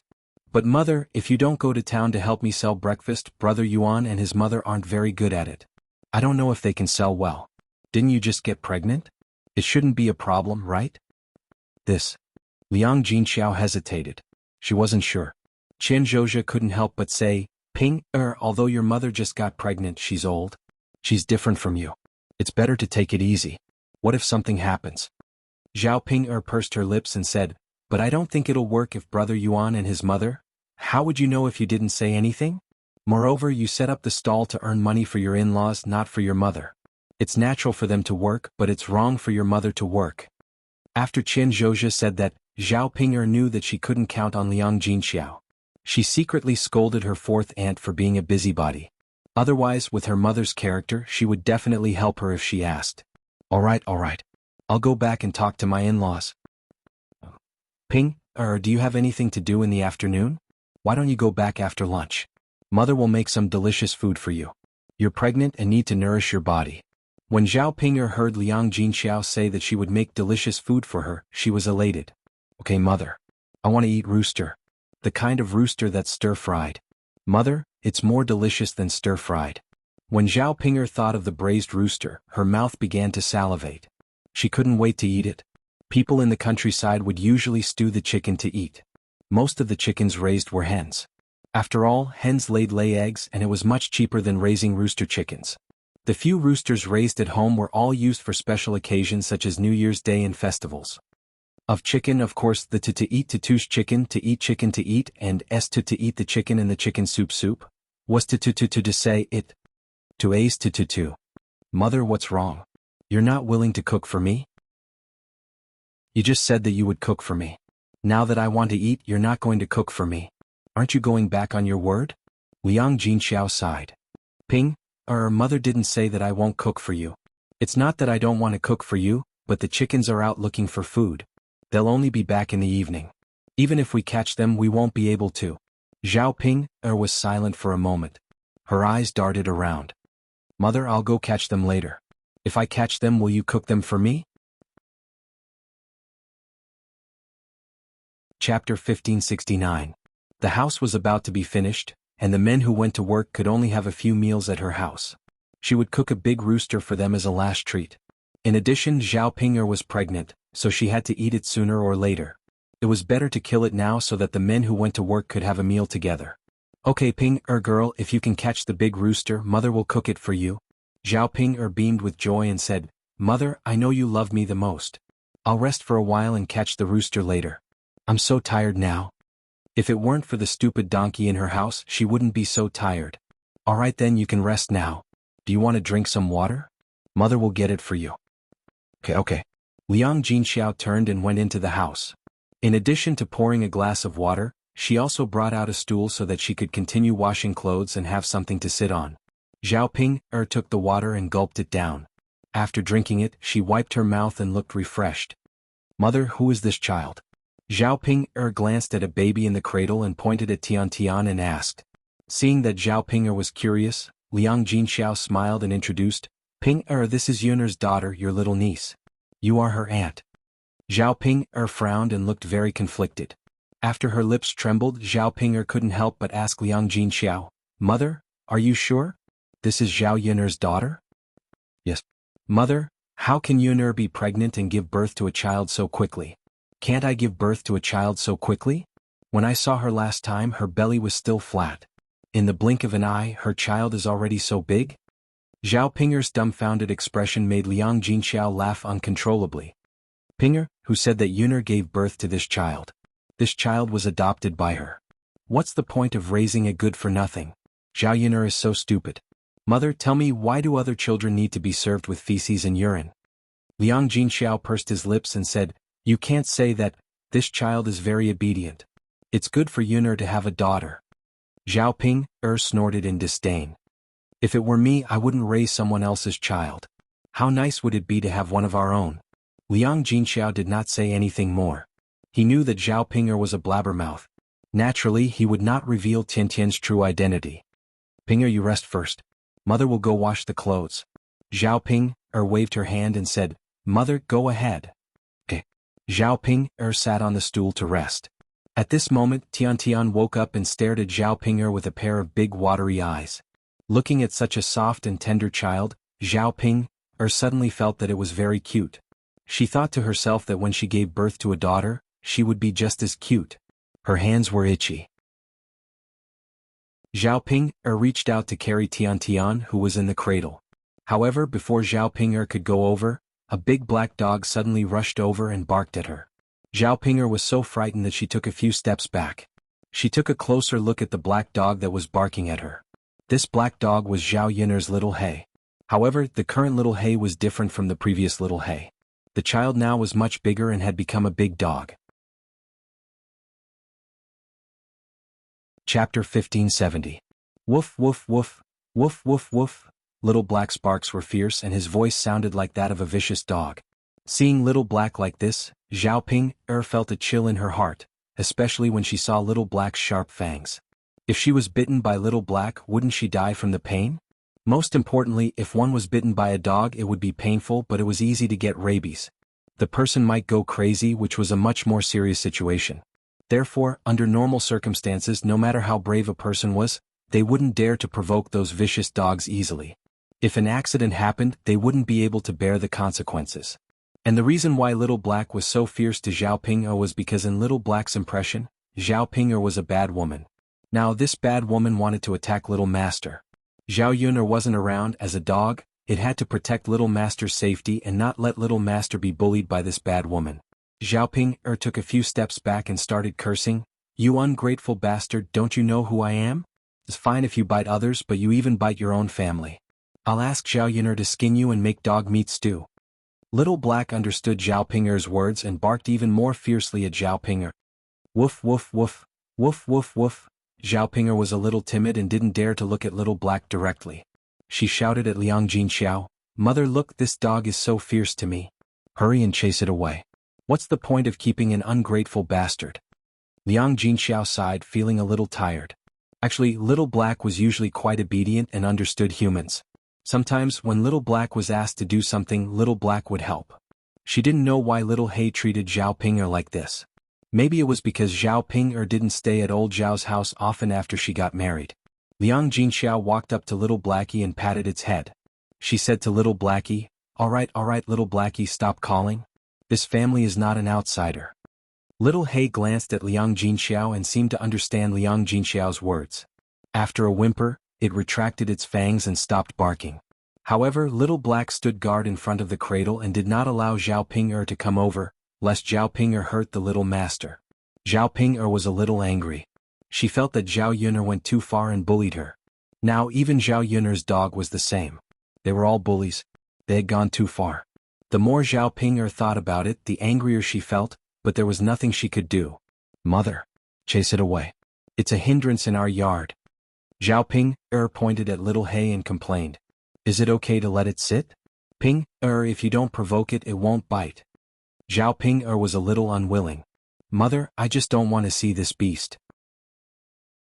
Hurry up and make it go away. Who knows if it'll go crazy and continue barking at me later." Mother, if you don't chase this beast away, then I'll leave." Liang Jinxiao said helplessly, All right. Mother, tell me and I'll try." "Oh, Little Hay, can you go out and play for a while? Come back when it's time for dinner?"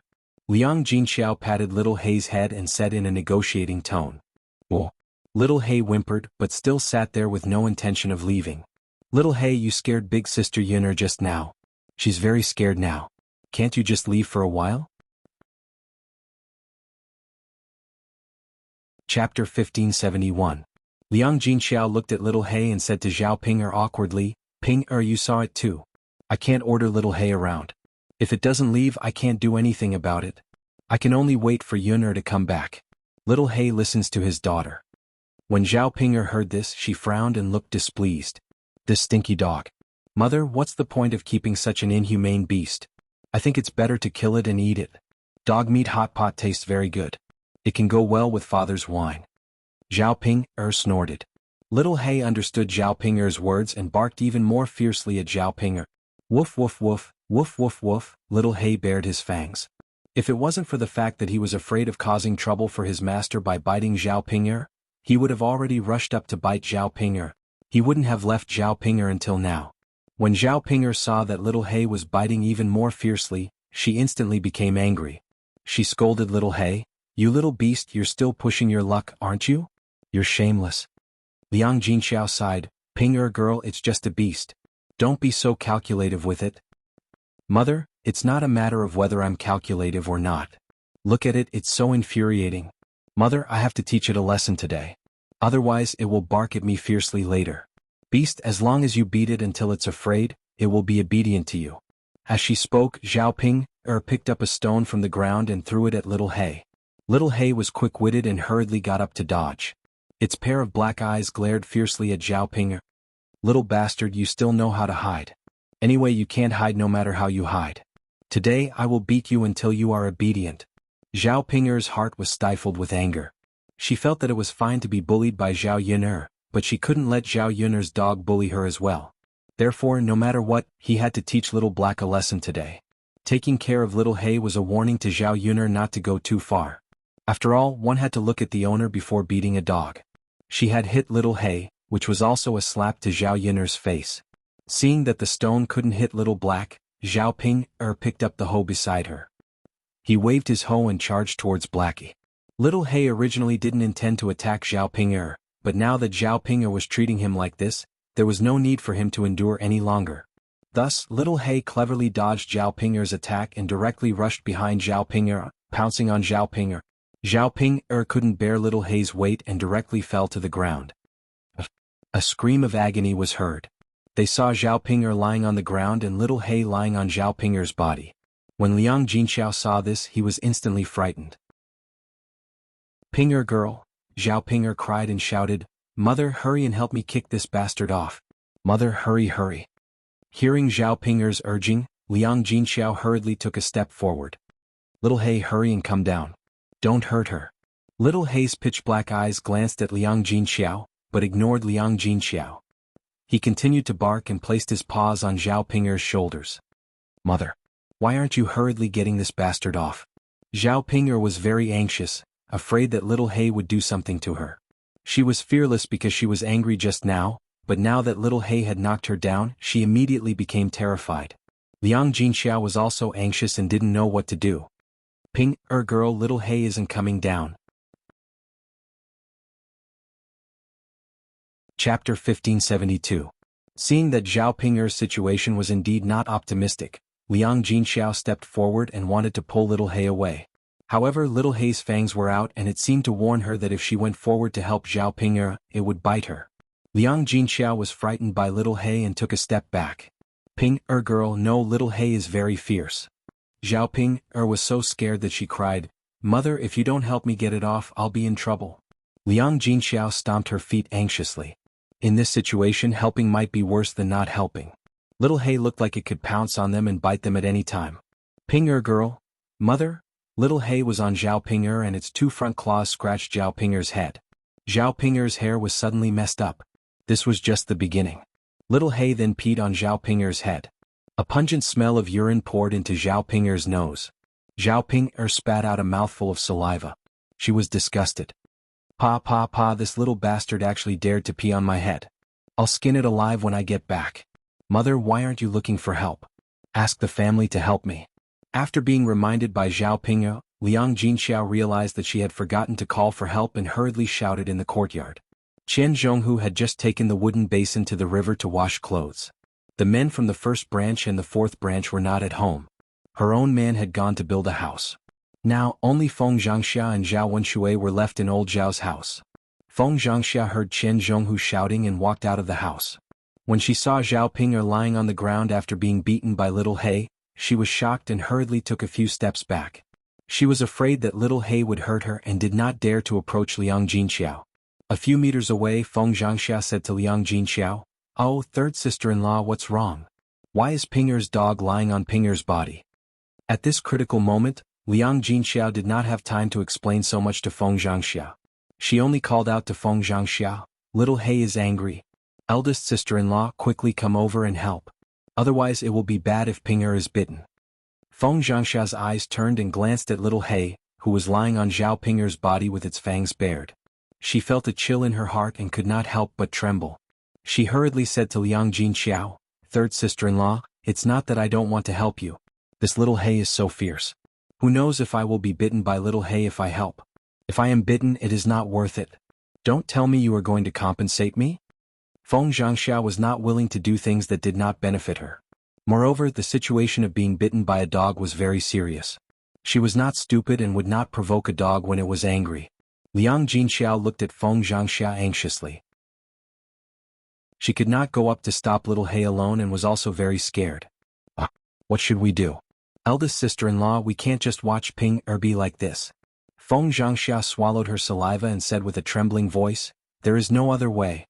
Who asked your Little Hay to be so fierce? Many people in the village do not dare to provoke it. Where is Yun? Where is Yun? Third sister-in-law, can't you just ask Yun to come over?" Liang Jinxiao frowned and said, "Yun went up the mountain. I don't think she will be back for a while." Chapter 1573.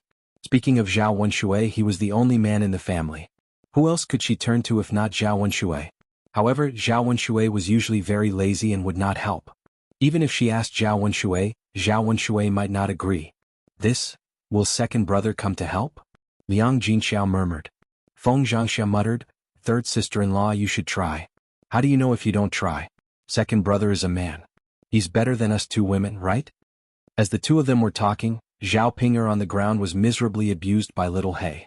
Zhao Ping'er's back clothes were scratched by Little He's sharp claws, and there were several more wounds. Zhao Ping'er screamed in pain. Mother, why don't you help me get rid of this damn dog? I'm dying. Mother, hurry up and help me. Liang Jinxiao had no choice but to shout into the second branch's room. Second brother, second brother? Zhao Wenshui heard the shout and came out of the second branch's room slowly. He raised his eyebrows lazily and asked, third sister-in-law, why are you shouting? Second brother. Look, Little He is lying on Ping'er's body and hurt Ping'er. Sister-in-law, and I don't dare to go forward. Second brother, you're a man. Can you get Little He off Ping'er? Zhao Wenshui's eyes fell on Little He. Seeing Little He's fierce look, his legs suddenly turned to jelly. He did not dare to go forward and drive Little He away. Before Zhao Wenshui could refuse, Feng Zhangxia echoed, yes, second brother. We two women are afraid of dogs and don't dare to go up. As a man you can definitely do it. You can't be afraid of dogs, right? Sigh, it's a pity that your elder brother isn't home. If he were, I would have asked him to chase her away. After hearing Feng Zhangxia's words, Zhao Wenshui knew that he would be a coward if he didn't chase Little He away. The corner of his mouth couldn't help but twitch a few times. He felt that he shouldn't be seen as a coward. But when she saw Blackie's appearance, she was very scared. Second brother, you're the only man in the family. I can only ask you to save our Ping'er. I'll definitely cook you a good meal later. As soon as Zhao Wenshui heard that there was delicious food, his mouth watered. He knew about the food in the third branch. In addition to many good dishes, there was also wine to drink. For the sake of this delicious meal and his pride as a man, he gritted his teeth and replied, all right then, I'll try. Seeing that Zhao Wenshui agreed, Liang Jinxiao felt relieved. Zhao Wenshui found a wooden stick to defend himself and slowly approached Little He. From a distance, he shouted at Little He, little bastard, hurry up and get down or I'll come over and break your legs. Little He looked up at Zhao Wenshui and made a series of whimpering sounds, as if it was very disdainful. Seeing that a dog was so arrogant in front of him, Zhao Wenshui felt a little uncomfortable in his heart. Could it be that the dog also thought that he was a coward and looked down on him so it ignored his words? Feng Zhangxia called out, second brother, what's the use of shouting at it from so far away? This little bastard isn't afraid of people. Hurry up and take the stick and beat it down. Zhao Wenshui's legs trembled and he struggled to get closer to Little He. Little He opened its fangs slightly and barked at Zhao Wenshui a few times. Zhao Wenshui was so scared that he took a few steps back and didn't dare to go forward. Chapter 1574. This vicious dog was too fierce. It would be terrible if it bit him. Feng Zhangxia continued to urge him, second brother, hurry up. Don't just stand there. You're a big man. Can't you deal with a dog? Zhao Wenshui felt that his dignity had been greatly insulted. He didn't know whether to go up or not. If he went up, he might be bitten by Little He. If he didn't go up, he would be called a coward by old Zhao's family. Second brother, I beg you to hurry up and do it. My family's Ping'er girl has been tormented beyond recognition. She's even pregnant. What if she continues to be tormented? Zhao Wenshui's legs trembled. He wiped the sweat on his forehead with his sleeve and slowly approached Little He. Bastard, come down, come down. Zhao Wenshui waved the wooden stick a few times, but he didn't dare to get too close to Little He. Woof, woof, woof. Little He barked a few times and looked at Zhao Wenshui with disdain. Zhao Wenshui felt that his dignity had been severely damaged. He couldn't live anymore. It was one thing for people to bully him, but now even a dog was bullying him. Wasn't it just because his wife was gone? Life was good now. Zhao Wenshui's heart was filled with anger. Suddenly his courage grew. He took a step forward and swung the wooden stick at Little Black's body. Little He sensed the danger from Zhao Wenshui and quickly dodged the wooden stick in Zhao Wenshui's hand. However, he didn't want to let Zhao Ping'er go so easily. Before he got down from Zhao Ping'er, Little He bit hard on Zhao Ping'er's butt. Then they heard a heart-wrenching scream from old Zhao's courtyard. Ah, mother, it hurts so much. The little bastard actually bit my butt. Mother hurts. Liang Jinxiao, who was watching from the side, was so anxious that he was about to cry. Little He's bite was really not light. He reckoned that the wound on Zhao Ping'er's buttocks was really deep. Injuries were secondary. The main thing was that being bitten by a dog was unusual. If he got sick, he would be in danger. Zhao Ping'er was not the same as before. She was not pregnant in the past, so it was fine to have some fun. But now that she was pregnant, what if she could not keep the baby in her belly? However, since she had already bitten him, there was nothing she could do even if she was anxious now. Little Black jumped down from Zhao Ping'er's body and rushed towards Zhao Wenshui. Zhao Wenshui saw that Little Black wanted to bite him, so he was so scared that he threw away the wooden stick in his hand. Help! Help! Zhao Wenshui screamed. Little He continued to chase after Zhao Wenshui. He had no intention of letting Zhao Wenshui go. Old Zhao's courtyard was suddenly in a panic. Zhao Wenshui ran behind Liang Jinxiao and pulled Liang Jinxiao, saying, "Third sister-in-law, look, you asked me to drive this little bastard away. Now he's chasing me. Hurry up and stop him. What if he bites me?" Zhao Wenshui was a big man. At this time he did not care about his face. He was so scared that he started to cry loudly. His tear-streaked face was very funny. However, Little He did not care about Liang Jinxiao at all. He bit Zhao Wenshui's trousers and then pulled. Zhao Wenshui fell heavily to the ground. "Ouch!" Zhao Wenshui shouted. His chin hit the ground and he felt dizzy from the pain. Chapter 1575. After suffering this, Zhao Wenshui felt a wave of regret. Why did he come to join in the fun when he had nothing better to do? He could not lower himself to help Liang Jinxiao. Now, not only did he lose his dignity, he even lost more face. Later, others would definitely say that he was a man who could not even deal with a dog. What use was he in the future? This time, Zhao Wenshui was in so much pain that he did not have the strength to get up again. When Liang Jinxiao saw Zhao Wenshui like this, his heart thumped. He thought, it's over, it's over. What should I do now? It was fine that Little He dealt with Zhao Ping'er, but would it also teach Zhao Wenshui a lesson? Later, Zhao Wenshui would definitely ask the third branch for an explanation. "Second brother, how are you? Are you okay?" Liang Jinxiao asked weakly, feeling very guilty. She knew very well in her heart that how could Zhao Wenshui be okay after falling like this? She was just asking out of formality. With a bitter face, Zhao Wenshui lifted his head from the ground and said incoherently, "It hurts so much.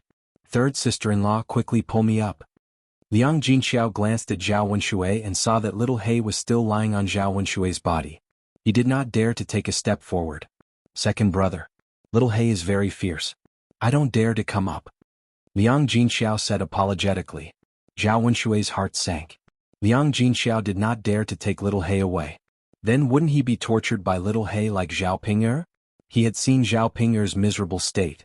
He did not want to suffer like Zhao Ping'er. "Third sister-in-law, I did this to help your Ping'er. You have to be responsible for me," Zhao Wenshui said with snot and tears.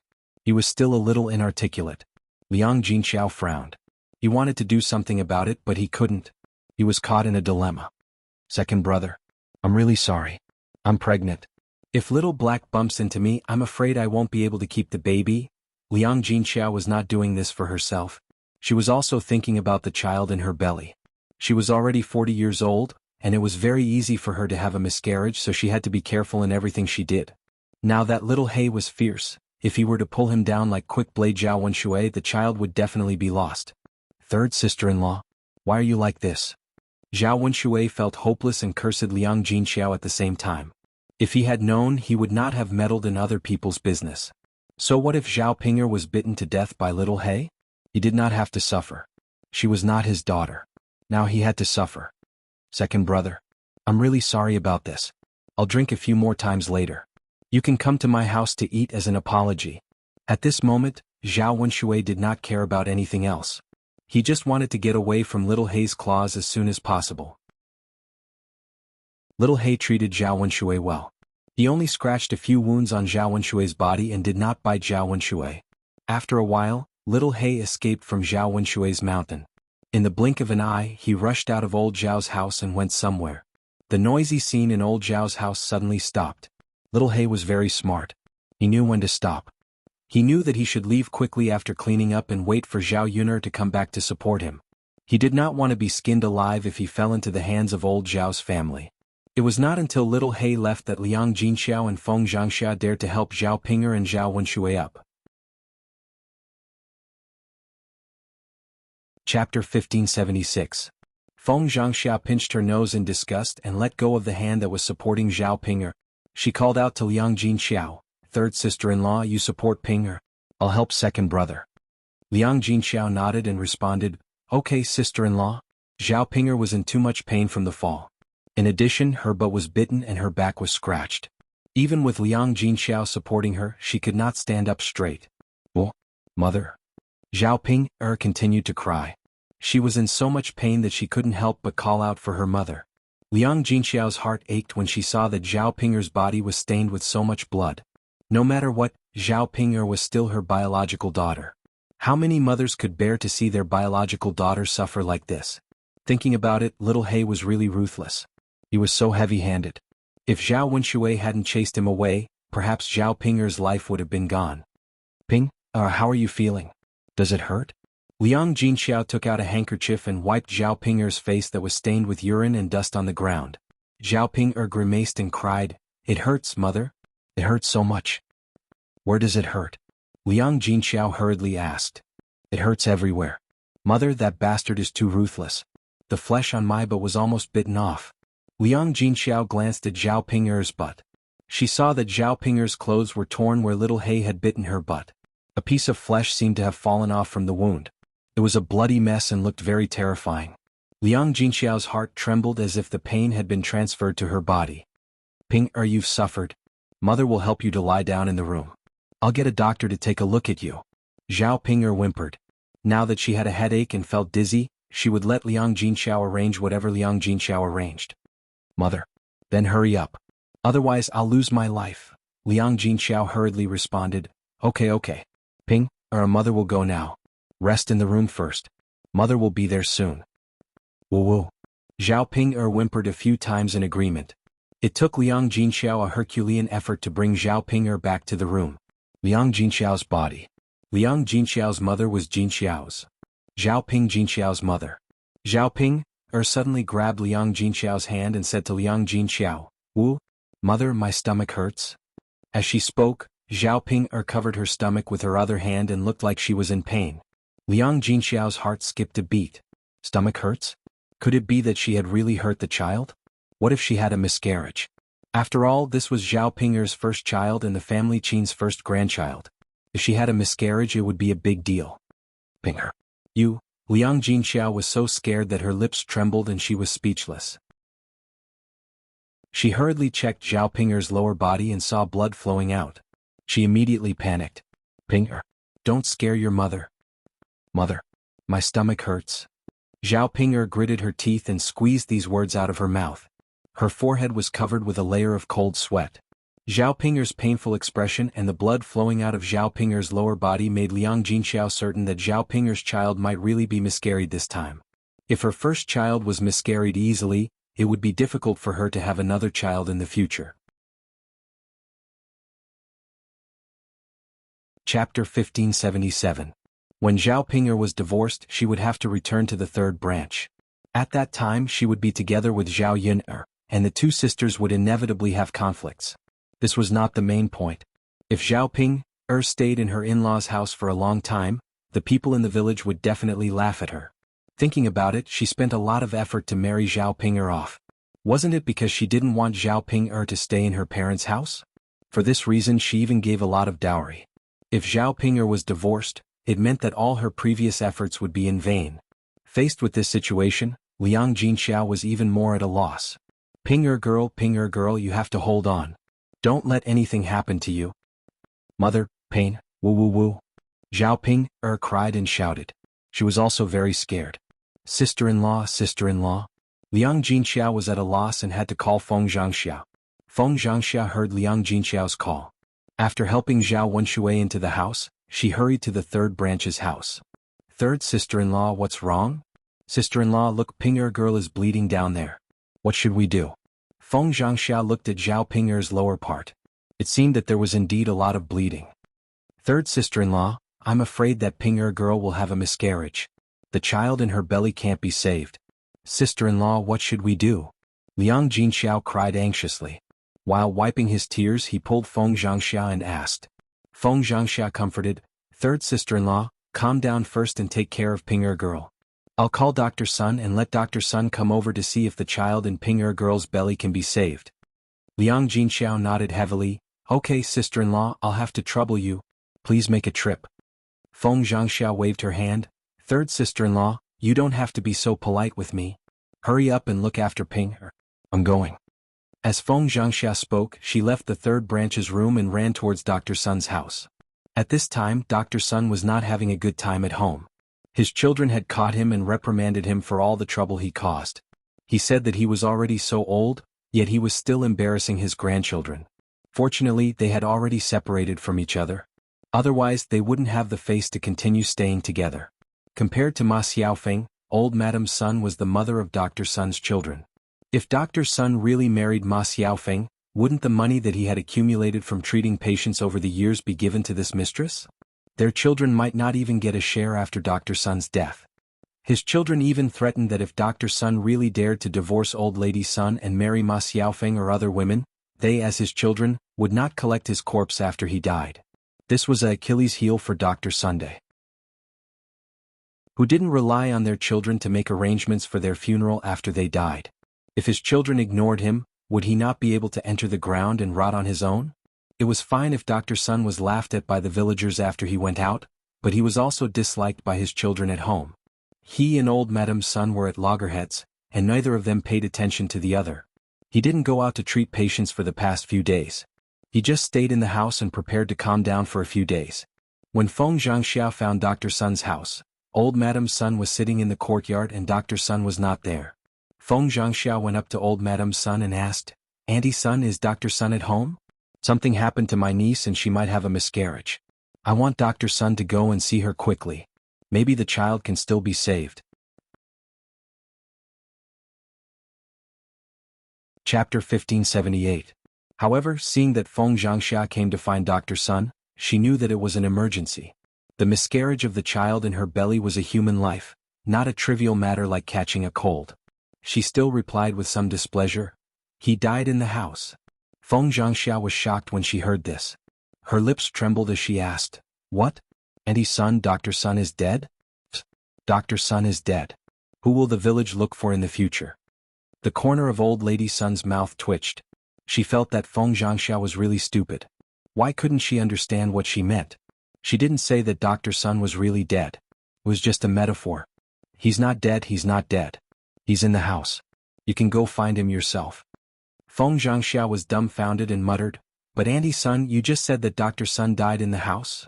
Old lady Sun looked at Feng Zhangxia as if she was an idiot and said, That's what I said. That damn old man hid in the house and didn't come out. People who didn't know would think that he died in the house. Only then did Feng Zhangxia understand that old lady Sun and Dr. Sun were throwing a tantrum. She had also heard about the matter between Dr. Sun and old lady Sunday. Ma Xiaofeng shamelessly seduced Dr. Sunday. Dr. Sun was already old, but he still fell for it. It was normal for old lady Sun to be angry. Feng Zhangxia comforted old lady Sun and said, It will be fine in a few days. Wasn't it because of what happened yesterday? I guess Dr. Sun is feeling uncomfortable. The corner of old lady Sun's mouth twitched and she cursed. He's feeling uncomfortable? I'm the one feeling uncomfortable. I didn't say anything. He hid in the house like a dead man. Feng Zhangxia smiled embarrassedly. Auntie, you've been wronged. Old lady Sun curled her lips. She was the one who had been wronged. With her previous temper, she would definitely skin Dr. Sun alive. He actually dared to go out and find another woman. How dare he? If it weren't for her children's persuasion, she would have already made a scene because she was afraid that she would really be divorced if she angered Dr. Sunday. I'm too lazy to argue with him. Old Madame Sun snorted softly. Feng Zhangxia didn't say anything more to old lady Sunday. Instead, she entered Dr. Sun's house and called for Dr. Sunday. Dr. Sun looked indifferent. At this time, how could he still be in the mood to treat other people? The life and death of other people had nothing to do with him. Feng Zhangxia was a little anxious when she saw Dr. Sun's attitude. She hurriedly begged, Dr. Sun, please come with me to have a look. It's a child after all. If we can't save him, he'll lose his life. Dr. Sun, if you can keep it, then it's a blessing. I'm not going. Dr. Sun waved his hand. He was still unwilling to go. If he went out and met other villagers, wouldn't he be laughed at again? Anyway, it was safer to stay at home than anywhere else. Feng Zhangxia stomped her feet anxiously. Dr. Sun, Please go and take a look. You are the only doctor in our village. If you don't go, who else can we find? It was an emergency now. It would take a long time to send them to Yang City. The child would probably be lost. If you go and take a look, you will have a chance.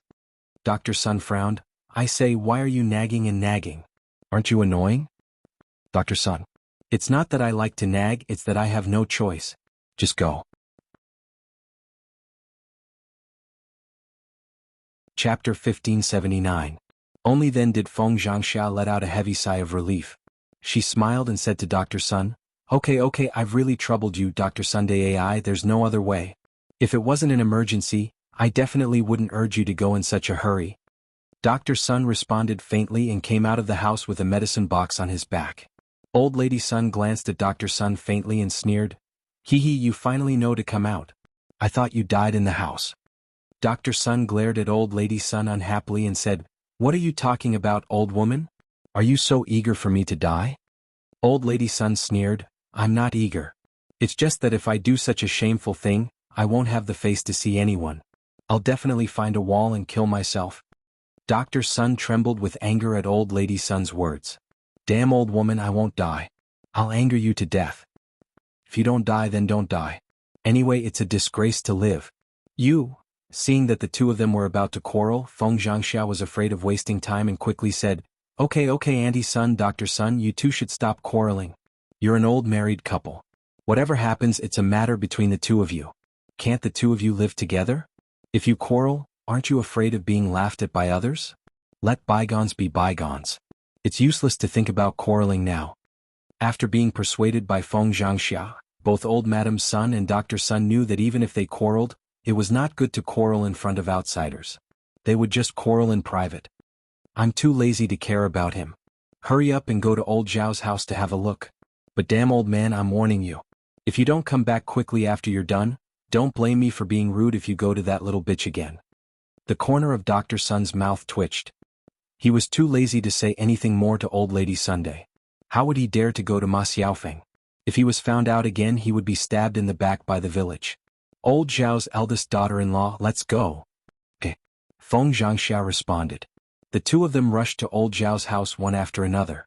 When Dr. Sun arrived at Old Zhao's house, Zhao Ping'er was already lying weakly on the bed, unable to move. Once Feng Zhangxia arrived at the courtyard, she hurriedly shouted, Third sister-in-law, I've called Dr. Sun over. Don't worry. As they spoke, the two of them entered the room of the third branch. Dr. Sun hurriedly went forward to check, while Liang Jinxiao watched nervously from the side. Dr. Sun, how is it? How is my daughter? Can she keep the baby in her belly? Dr. Sun frowned and ignored Liang Jinxiao. Instead, he took out a pill from the medical box and stuffed it into Zhao Ping'er's mouth. After taking the pill, Zhao Ping'er's lower body seemed to have stopped bleeding. Then Dr. Sun pulled out Zhao Ping'er's pulse. Finally, he withdrew his hand and said to Liang Jinxiao, Fortunately, you called out in time. If you delayed for another quarter of an hour, the baby in your belly would have been gone. I'll write a prescription later and get you some medicine. Take a few meals and recuperate. I think the baby will be stable. Hearing Dr. Sun's words, the stone hanging in Liang Jinxiao's heart finally fell. Chapter 1580. Dr. Sun didn't say anything. In fact, he didn't want to come. If it weren't for Feng Zhangxia, he definitely wouldn't have come. Feng Zhangxia hurriedly took credit. Sister-in-law, I helped you persuade Dr. Sun to come over. After much persuasion, Dr. Sun finally came over. Liang Jinxiao understood Feng Qingxia's meaning and said gratefully, Yes, sister-in-law, this matter is also thanks to you. I must thank you properly later. With Liang Jinxiao's words, Feng Zhangxia was relieved. She knew that she could get some benefits from the third branch later, but she pretended to be polite and replied, Oh, third sister-in-law, we are a family. Ping-er is also my niece. As her aunt, it is my duty to help. Sister-in-law, I still have to thank you. If I were alone, I would have panicked and didn't know what to do. Feng Zhangxia patted Liang Jinxiao's hand and said, Okay, now Ping-er is the most important. Quickly go back and get the medicine and boil it for Ping-er to drink. Yes. Liang Jinxiao nodded heavily. He felt that it was fortunate that the child in Zhao Ping'er's belly could be saved. How are you now? Liang Jinxiao came to Zhao Ping'er and asked Zhao Ping'er. Zhao Ping'er was still a little weak, but the pain in her belly was much better now. Zhao Ping'er replied weakly, "Mother, it still hurts. Now my butt hurts badly." Liang Jinxiao thought that Zhao Ping'er's butt was bitten by little He. The injury was not light, so it was natural that it would hurt now. So he hurriedly said to Dr. Sun, "Dr. Sun, you should also take a look at Ping'er's butt. It was bitten by a dog. I don't know if it's serious." When Dr. Sun heard that he was going to take a look at Zhao Ping'er's butt, he was immediately traumatized. Previously, all these things happened because he took a look at Chen Chuanxiu's butt injury. Now, no matter who asked him to take a look at her butt, as long as it was a woman, he would never agree. Otherwise, who knew what would happen? Dr. Sun's face was cold, and he asked Liang Jinxiao, "You tell me, is it appropriate for your daughter to let me take a look at her butt?" Liang Jinxiao was stunned for a moment before she realized what Dr. Sun meant. Zhao Ping'er was a lady in her 20s. It was indeed inappropriate for a man to look at her butt. But if he didn't take a look at Zhao Ping'er's butt injury, he would take a look at her to take a look at her butt injury test butt. After being bitten by little He, the situation should be very serious. It might even be life-threatening like Chen Chuanxiu. For a moment, Dr. Tites but to take a look, to take a look, to take a look, to take a look, to take a look, to let teat. In this day and age, doctors were basically men. He had never heard of a female doctor. Otherwise, it would be good to let a female doctor take a look. If he didn't take a look at Dr. Sun, the other doctors he invited would definitely be men. Wasn't that the same thing? Feng Zhangxia, who was listening on the side, couldn't help but say, "Dr. Sun, you should take a look at Ping'er." At this moment, no one knows that Ping'er's butt was bitten by a dog except for us. If you secretly take a look, no one else will know. When Liang Jinxiao heard this, he felt that Feng Zhangxia's words were very reasonable. Although Zhao Ping'er would suffer a little, it was better than losing her life, right? Chapter 1581. Liang Jinxiao was willing, but Dr. Sun was not. "Sister, do you think that I haven't been taught a lesson by my family's old woman enough? What if I lose my life after I cure your daughter? Don't say anything. I've already done my best to help you save the child. I won't help you look for another doctor." Seeing Dr. Sun's angry and determined look, Liang Jinxiao knew that no matter how much he owed Dr. Sun would not listen to him. Dr. Sun hurriedly waved his hand and said, Okay, stop talking. There are thousands of doctors. It's not like you can't find someone else. Why do you have to harm me? Hurry up and pay for the medical expenses. I have to go back." Liang Jinxiao sighed and had no choice but to agree. The medical expenses this time were not cheap. It cost a total of 2 taels of silver. Liang Jinxiao counted the money she had on hand. There were only a few taels of silver left. She had to prepare for Zhao Yin's wedding later. She didn't know if it was enough to spend. In Zhao Ping'er's current situation, she naturally had to help pay for the 2 taels of silver. However, if the injury on Zhao Ping'er's buttocks was not treated, it would only get worse if it was delayed. She had to continue to find a doctor to take a look at Zhao Ping'er. Dr. Sun took a bottle of ointment and asked Liang Jinxiao to help Zhao Ping'er. As for the effect, Dr. Sun could not guarantee that it could cure the injury on Zhao Ping'er's buttocks. It was better than nothing. A dog bite was not a trivial matter, so it had to be dealt with properly. Many people ended up dying because of dog bites. After sending Dr. Sun away, Liang Jinxiao looked at Zhao Ping'er lying on the bed. She felt very distressed, but there was nothing she could do. "Ping'er girl, it's a good thing that the child in your belly is safe. Later, find another doctor to take a look at the injury on your buttocks. It should be able to be cured." Zhao Ping'er gritted her teeth in pain and said to Liang Jinxiao fiercely, "Mother, it's all because of Zhao Yun'er's damn dog that I'm so miserable. When Zhao Yun'er comes back, I must seek justice.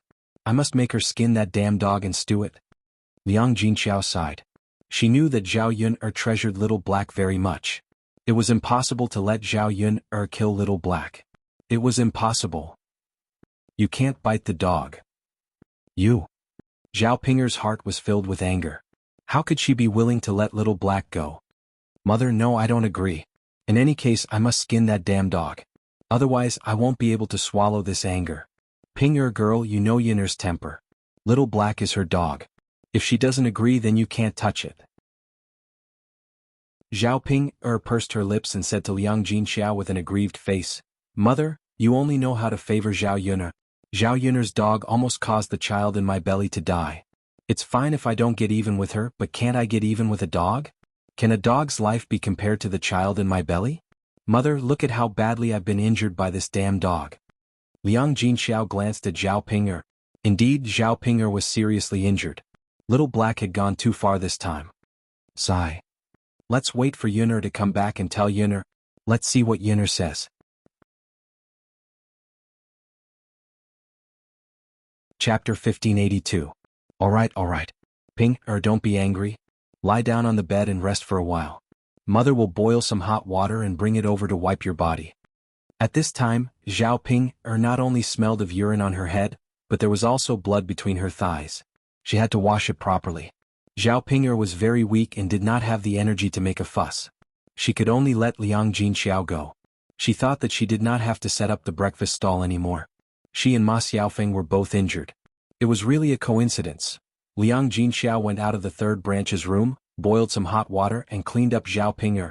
Then he went to the second branch's room and checked on Zhao Wenshui. Zhao Wenshui's situation was not optimistic. He was seriously injured and was lying on the bed crying out in pain.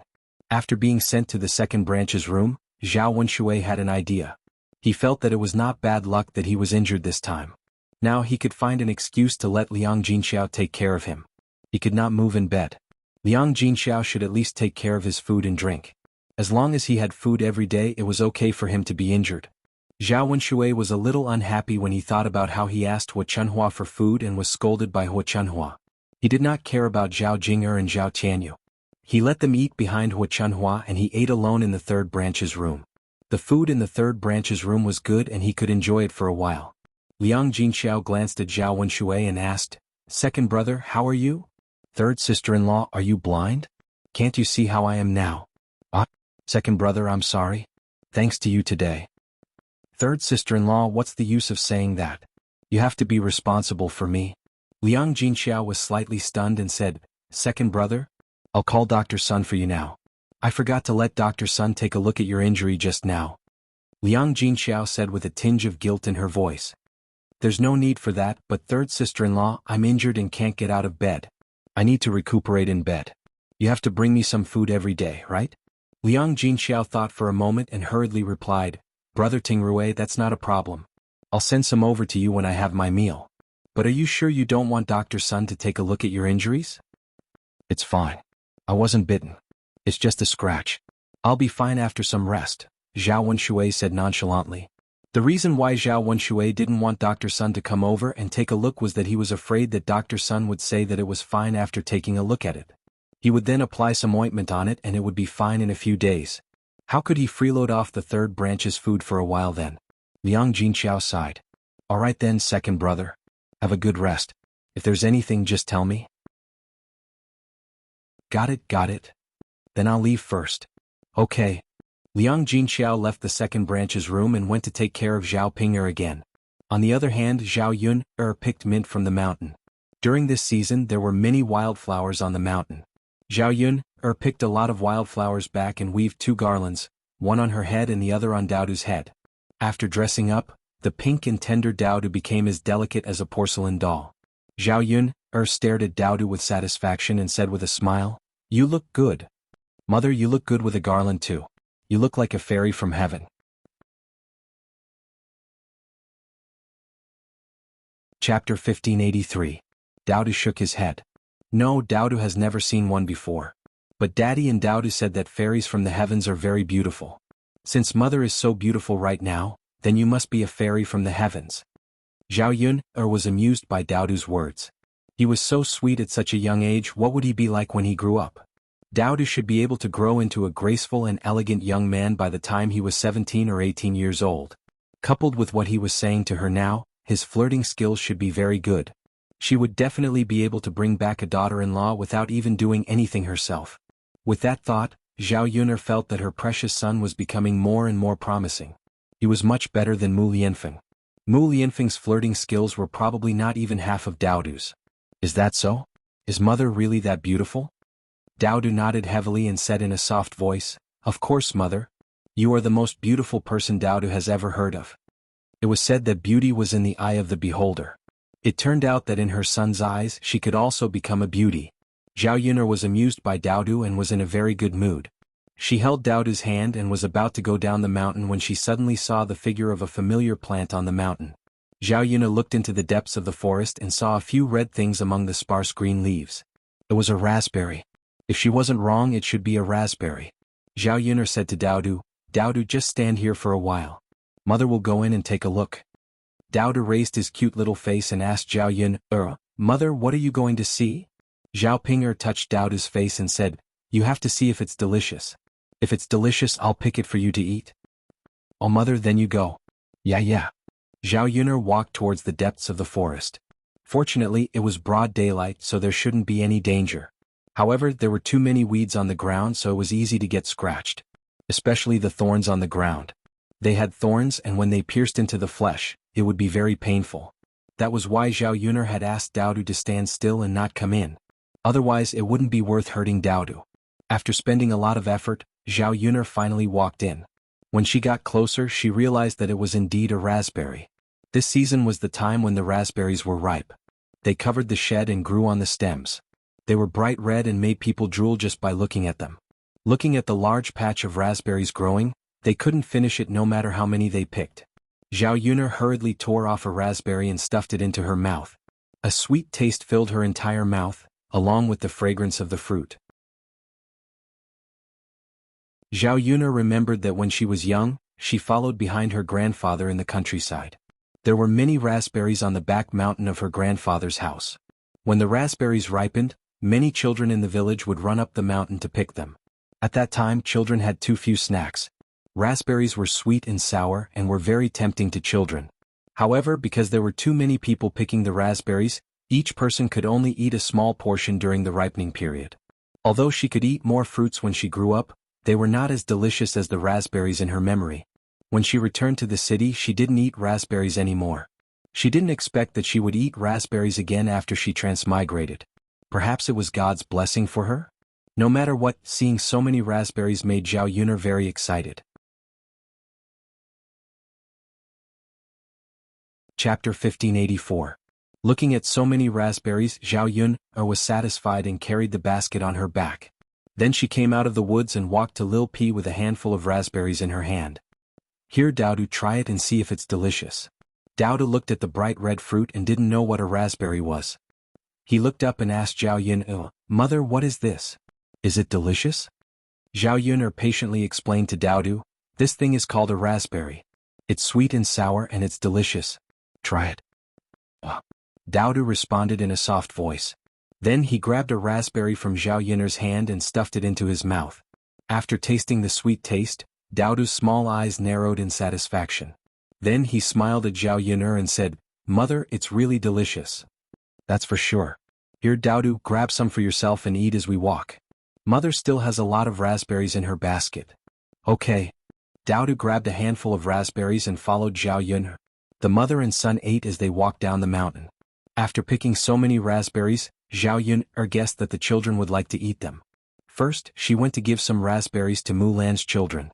The villagers didn't go to the mountains often, and there weren't any raspberries at the foot of the mountain, so they hadn't seen them before. When Zhao Yun'er brought them over, it was the first time the children had eaten them. Seeing the satisfied smiles on the children's faces as they ate the raspberries, Zhao Yun'er couldn't help but smile. She was in a very good mood. Because she picked so many raspberries, even though she gave a lot to Mulan's family, she still had a lot left. These raspberries had to be eaten within a day or two. Otherwise they would spoil easily like strawberries. It would be a waste if they couldn't eat them. However, if they couldn't finish them, Zhao Yun'er had a way to keep the raspberries. These raspberries were similar to blueberries and strawberries. They could be made into raspberry jam, which would taste better when eaten. Mulan saw that Zhao Yun'er brought something good over again and said embarrassedly, "Yun'er, look at you. You like to give anything good to us." "I'm so embarrassed." Zhao Yun'er smiled and said, "It's okay, it's just some wild fruit. It's not something good. Sister Mulan, you don't have to be so polite with me." "Daodu's, it's not easy for you to come back. If Daodu likes it, Daodu can eat." Daodu gave Mulan a sweet smile and said, "Aunt Mulan, Daodu can't finish it alone. He wants to share it with Brother Sanner and Sister De Hua and Er Hua." It was rare for such a young child to share with others. Mulan stroked Daodu's head and said, "Thank you, Daodu. You're welcome." "Haha, Sister Mulan. It's good that the children like it. I'll pick some more when I go up the mountain." Mulan was embarrassed to ask Zhao Yun'er to send more to their family, so she said to Zhao Yun'er, Yun'er, next time you go up the mountain, call me. Let's go up the mountain together and pick some more. Zhao Yun'er agreed with a smile. Seeing the children eating happily, Mulan was also happy. After all, life was too hard. If you could eat good food every day, the children wouldn't care so much about eating raspberries.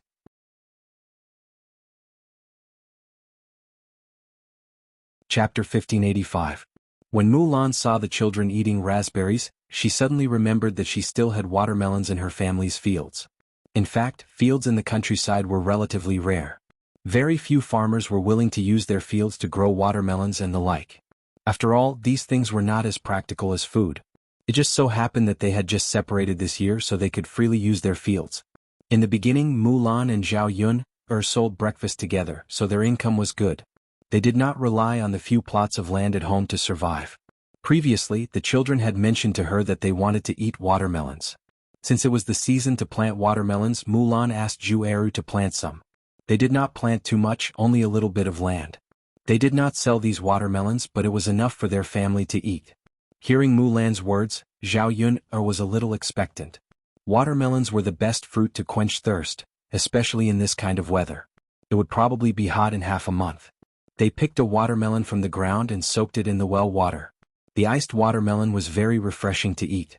Zhao Yun'er and Mulan were polite. She smiled and said, Okay, then we will be blessed. Aha, of course. Yun'er, if you want to eat it, you can continue to plant it now. Our family planted spring crops.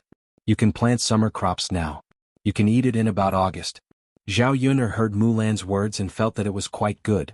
It was still very hot in August. It was just right to eat some watermelons. After the third branch separated from old Zhao's family, they were given a few acres of land. Later he would tell Zhao Wenhua and ask Zhao Wenhua to plant some watermelons. Okay, then I will plant some later. If the children like it, I will plant it for them. Yeah, we don't have anything good to eat usually. The few fields that we were reluctant to part with in the past can be moved out now. Let's plant it for them. We can also get something to eat while we are at it. Okay. As the two of them were talking, Zhu Qiaoer walked to Mulan and pulled Mulan's hand. Second Aunt Qiaoer also wants to eat. Zhu Qiaoer pointed to the raspberries in the children's hands. Mulan smiled awkwardly. Zhu Qiaoer wanted it personally. As an aunt, if she did not give it to her, wouldn't it be too stingy? Thus, Mulan looked at the children and said to De Hua, Hua, and San Er, Can you share some for Qiao?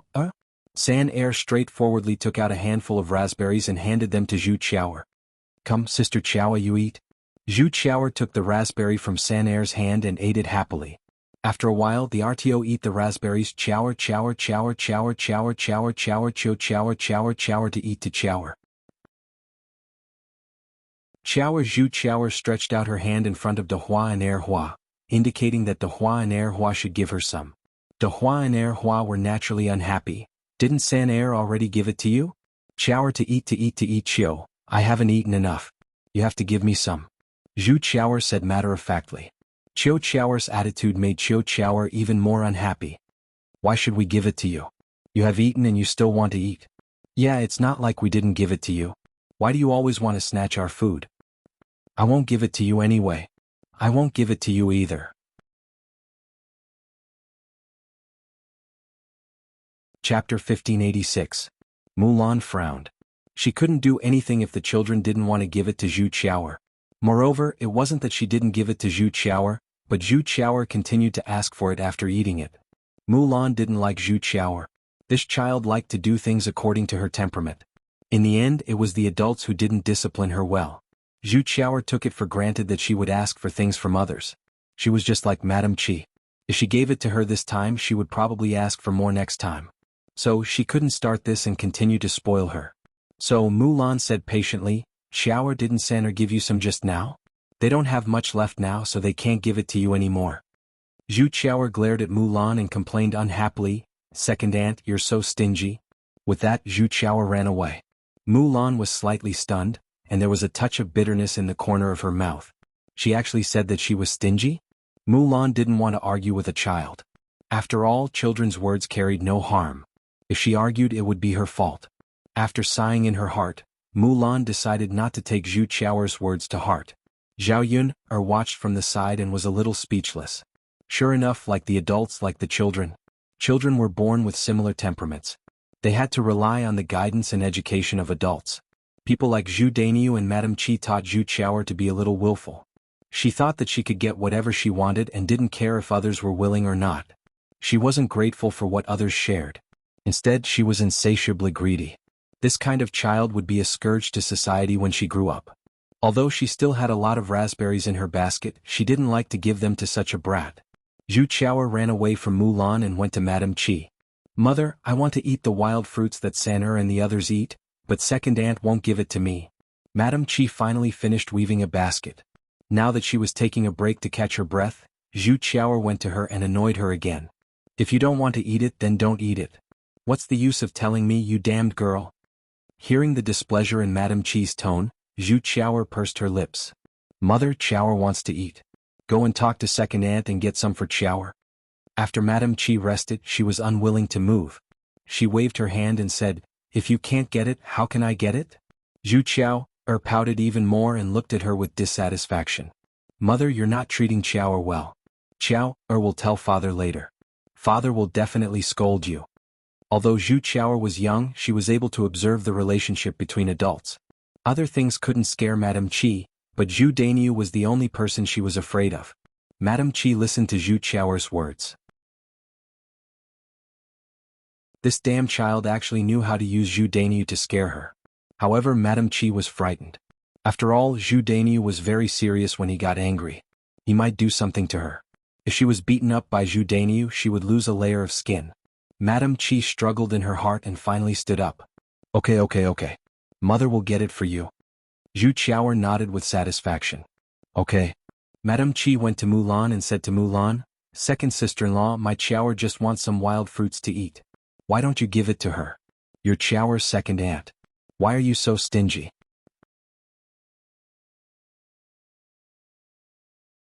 Chapter 1587. Madame Qi snorted. "What do you mean by already giving a handful? Children like to eat, so can't you give them more? Stingy." Listening to Madame Qi's scolding, Zhao Yun felt that it was extremely ironic. She didn't know where Madame Qi got the cheek to say that Mulan was stingy. "I say, sister-in-law Mulan, you're wrong. You said that Mulan is stingy, but why is it that every time I see Mulan giving your children food, I don't see you giving Mulan and the other children anything to eat? If we're talking about stinginess, I think that sister-in-law Mulan is far inferior to you. Moreover, even if Mulan wants to give, the things are in the hands of the children. If the children don't give, what can she do?"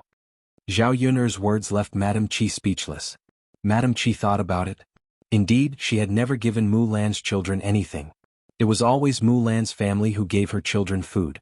Madame Qi's gaze fell on the raspberries in Zhao Yun'er's basket, and she said to Zhao Yun'er, "My second sister-in-law doesn't have them, but don't you have so many in your basket? What's wrong with giving some to my Qiaoer? How much can a child eat?" Zhao Yun'er felt that Madame Qi was simply baffling. She wasn't related to Zhu Qiaoer, so why should she give her things to Zhu Qiaoer? Thinking about it, Zhu Qiaoer was a little better before, and her temperament wasn't so strange. During this period of time, she was probably spoiled by Zhu Dainiu and influenced by Madame Qi's behavior, so she became like this. After all, adults had a deep influence on children, and children would imitate adults' behavior and way of doing things. At this time, Madame Qi didn't reason with Zhu Qiaoer and discipline this child. Instead, she came to her and Mulan to say these things. This would only make Zhu Qiaoer feel that she was right to ask for things. "Why should I give? Even if it's thrown away, that's my business. Unless I take the initiative to give it to them, no one will be left behind. Although your Qiaoer is a child and has nothing to do with me, if you want to eat it, go up the mountain and get it for her yourself. There are many of them on the mountain." When Madame Qi heard this, she gritted her teeth and said unhappily, "If you don't want to give it to me, then don't give it to me." After saying that, he turned around and left in a huff. Zhu Qiaoer looked at Madame Qi anxiously. You heard it yourself. Mother asked for it for you. If others don't give it to Mother, there's nothing Mother can do." Zhu Qiaoer pursed her lips. Thinking about the taste of raspberries, she felt a little indignant. "Mother, didn't you say that we can pick raspberries to eat in the mountains? Why don't you go to the mountain and pick some for me too?" The mountain is dangerous. There are many man-eating monsters. If you go up there, you might even lose your life. It's not worth it for this little bit of food." "But Qiaoer really wants to eat. I say, why don't you listen to me? You want to eat it but I can't get it. I even asked for it for you just now. What can I do if they don't give it to me? Even if I ask your father, it's not unreasonable. Alright, don't make a fuss in front of me. I still have to continue weaving baskets. Mother, why are you so annoying? Can't you see that your mother is busy? Boo-hoo, Zhu Qiao cried aggrievedly. Madame Qi was really at her wit's end. She could only say, don't cry. If you really want to eat it, wait for your father to come back and tell him to go up the mountain to pick it, okay?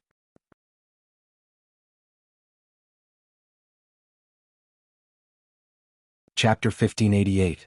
Seeing that Zhu Qiao was no longer making a fuss and pushing all the blame to Zhu Dainiu, Madame Qi heaved a heavy sigh of relief. If this child were to make a fuss again, she wouldn't know what to do. She was already tired to death every day and her head hurt badly. Now that Zhu Qiao was making a fuss, the pain was unbearable. Speaking of Zhu Dainiu, at this time the sun was very hot. After Zhu Dainiu woke up early to do some work, the sun was very strong in the fields. He was very hot, so he came back with a hoe. Mother, father is back. Zhu Qiao shouted in surprise. Madame Qi greeted Zhu Qiao, go and tell your father when he's back. Yes. Zhu Qiao quickly ran to Zhu Dainiu. What's wrong, Qiao? Zhu Dainiu rubbed Zhu Qiao's head and asked. Father, Qiao wants to eat something. It's on the mountain. Can you pick it for Qiao? Zhu Dainiu asked curiously, what is it? Tell me first, then I can agree. Zhu Qiao pointed to the raspberries in the children's hands and said, Father, it's that red fruit. It's delicious. It's on the mountain. Zhu Dainiu took a look and frowned. So it was something for children to eat. It looked like a snake fruit. Qiao, it's very dangerous on the mountain. Father won't go. If you want to eat something later, Father will go to town to buy it for you. For so many years, the villagers didn't dare to go into the mountain. If they encountered some wild beasts, no one would know if they were eaten, except for some hunters who had no choice but to go to the mountain to make a living. So Zhu Dainiu didn't dare. It wasn't worth it for children to eat. However, Zhu Qiao was unhappy. No, Father, I want to eat this. But Father can't get it. If something happens to Father in the mountain, who will feed the family in the future? Zhu Qiao didn't understand this. She threw a tantrum and said, No, I want to eat it. Qiao wants to eat this. Zhu Dainiu was in a bit of a dilemma. Seeing Zhu Qiao making a fuss, he felt very uncomfortable. Madame Qi walked over and complained in front of Zhu Dainiu. Dainiu, look at Qiao. She's getting more and more out of hand. Just now, I asked Zhao Yun'er and second sister-in-law for some, but I couldn't get any. I told her that the mountain was dangerous and she couldn't go, but she insisted on eating. Zhu Dainiu glanced at Zhu Qiao, then glanced at the basket on her back and sighed helplessly. Since I can't get it for free, I'll just spend some money to buy some. Therefore Zhu Dainiu walked up to Zhao Yun'er and asked politely, Miss Yun'er, I see that you still have a lot of fruits left after carrying them. I don't think you can finish them. Why don't you see if you can sell some to my family? Qiao is really noisy. Zhao Yun'er directly refused. I'm sorry, I have other uses for them if I can't finish them. I can't sell them to you. Miss Yun'er? If you can't, sell less so that Qiao won't make a fuss anymore. Zhao Yun'er curled her lips. Just let the child make a fuss. It's not a problem. There must be other ways to make her stop crying, right? As an adult, don't you know how to discipline her? If you really want to buy it, I'll sell it to you for 200 copper coins per caddy. Half a caddy is 100 copper coins. Hearing so much money, Madame Qi hurriedly interrupted. Zhao Yun'er, you're asking for too much. 200 copper coins per caddy? Even meat isn't as expensive as this.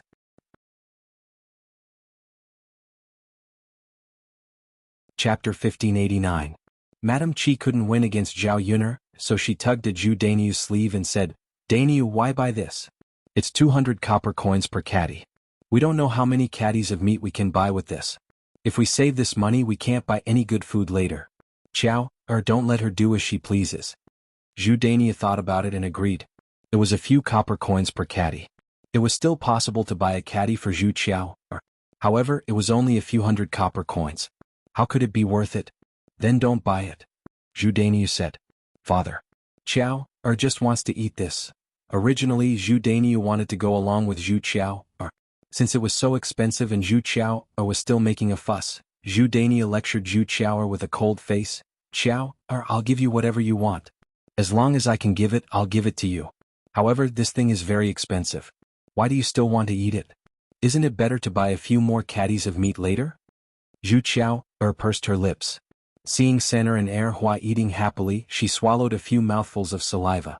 Zhu Qiao wasn't stupid. She knew how to read people's expressions.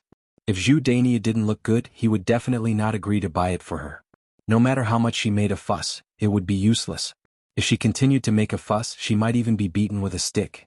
Father, you said that you have to buy meat for Qiao, later. Zhu Qiao emphasized. She was afraid that Zhu Dania would go back on his words. In the end, she wouldn't be able to eat the raspberries or the meat. Zhu Dania nodded and said, "Okay, I'll definitely do what I promised Qiao. Madame Qi was excited when she heard that Zhu Dania wanted to buy meat. She hadn't eaten meat for a while and was dying of hunger. She didn't expect to be able to eat it this time with Zhu Qiao's help. Seeing that Zhu Dania didn't want to buy the raspberries, Zhao Yuner stopped arguing with him. She didn't stay at Mulan's house for long before leaving with Daodu. On the way back, Zhao Yuner put down the basket on her back and went to the third branch first. She would come back in the afternoon to prepare the remaining raspberries into raspberry jam. Xiao He also didn't know which corner it came out from. It came to Zhao Yuner and turned around. Zhao Yuner noticed something unusual about Little Black and asked, "Little Black, what's wrong?" Little Black barked a few times and wagged its tail even more vigorously, becoming even more clingy towards her. Zhao Yuner didn't understand dog language, so she couldn't understand Blackie's words. Okay, Little Black, don't stick to me. I have to go to my mother's place," Zhao Yuner said. However, Xiao He continued to pester Zhao Yuner, refusing to let Zhao Yuner leave. Zhao Yuner was very puzzled. Xiao He's behavior seemed to be because of something. "Little Black, let's go together. Tian is still at my mother's place. I don't know how Tian is now. I have to go and take a look." Seeing that it couldn't stop Zhao Yuner, Xiao He felt a little guilty and seemed disappointed. Zhao Yuner frowned and wondered if something had happened. Xiao He's reaction was strange. "Little Black, aren't you going?" Zhao Yuner called out. Xiao He lay on the ground and whimpered a few times but didn't get up. Zhao Yuner sighed. "Okay, then you don't have to go. I'm going. I'll bring you some food later. You can stay at home and accompany Xiao Mao." "Woo." Xiao He continued to whimper. Zhao Yuner sighed and left with Daodu. She wondered if Xiao He was sick.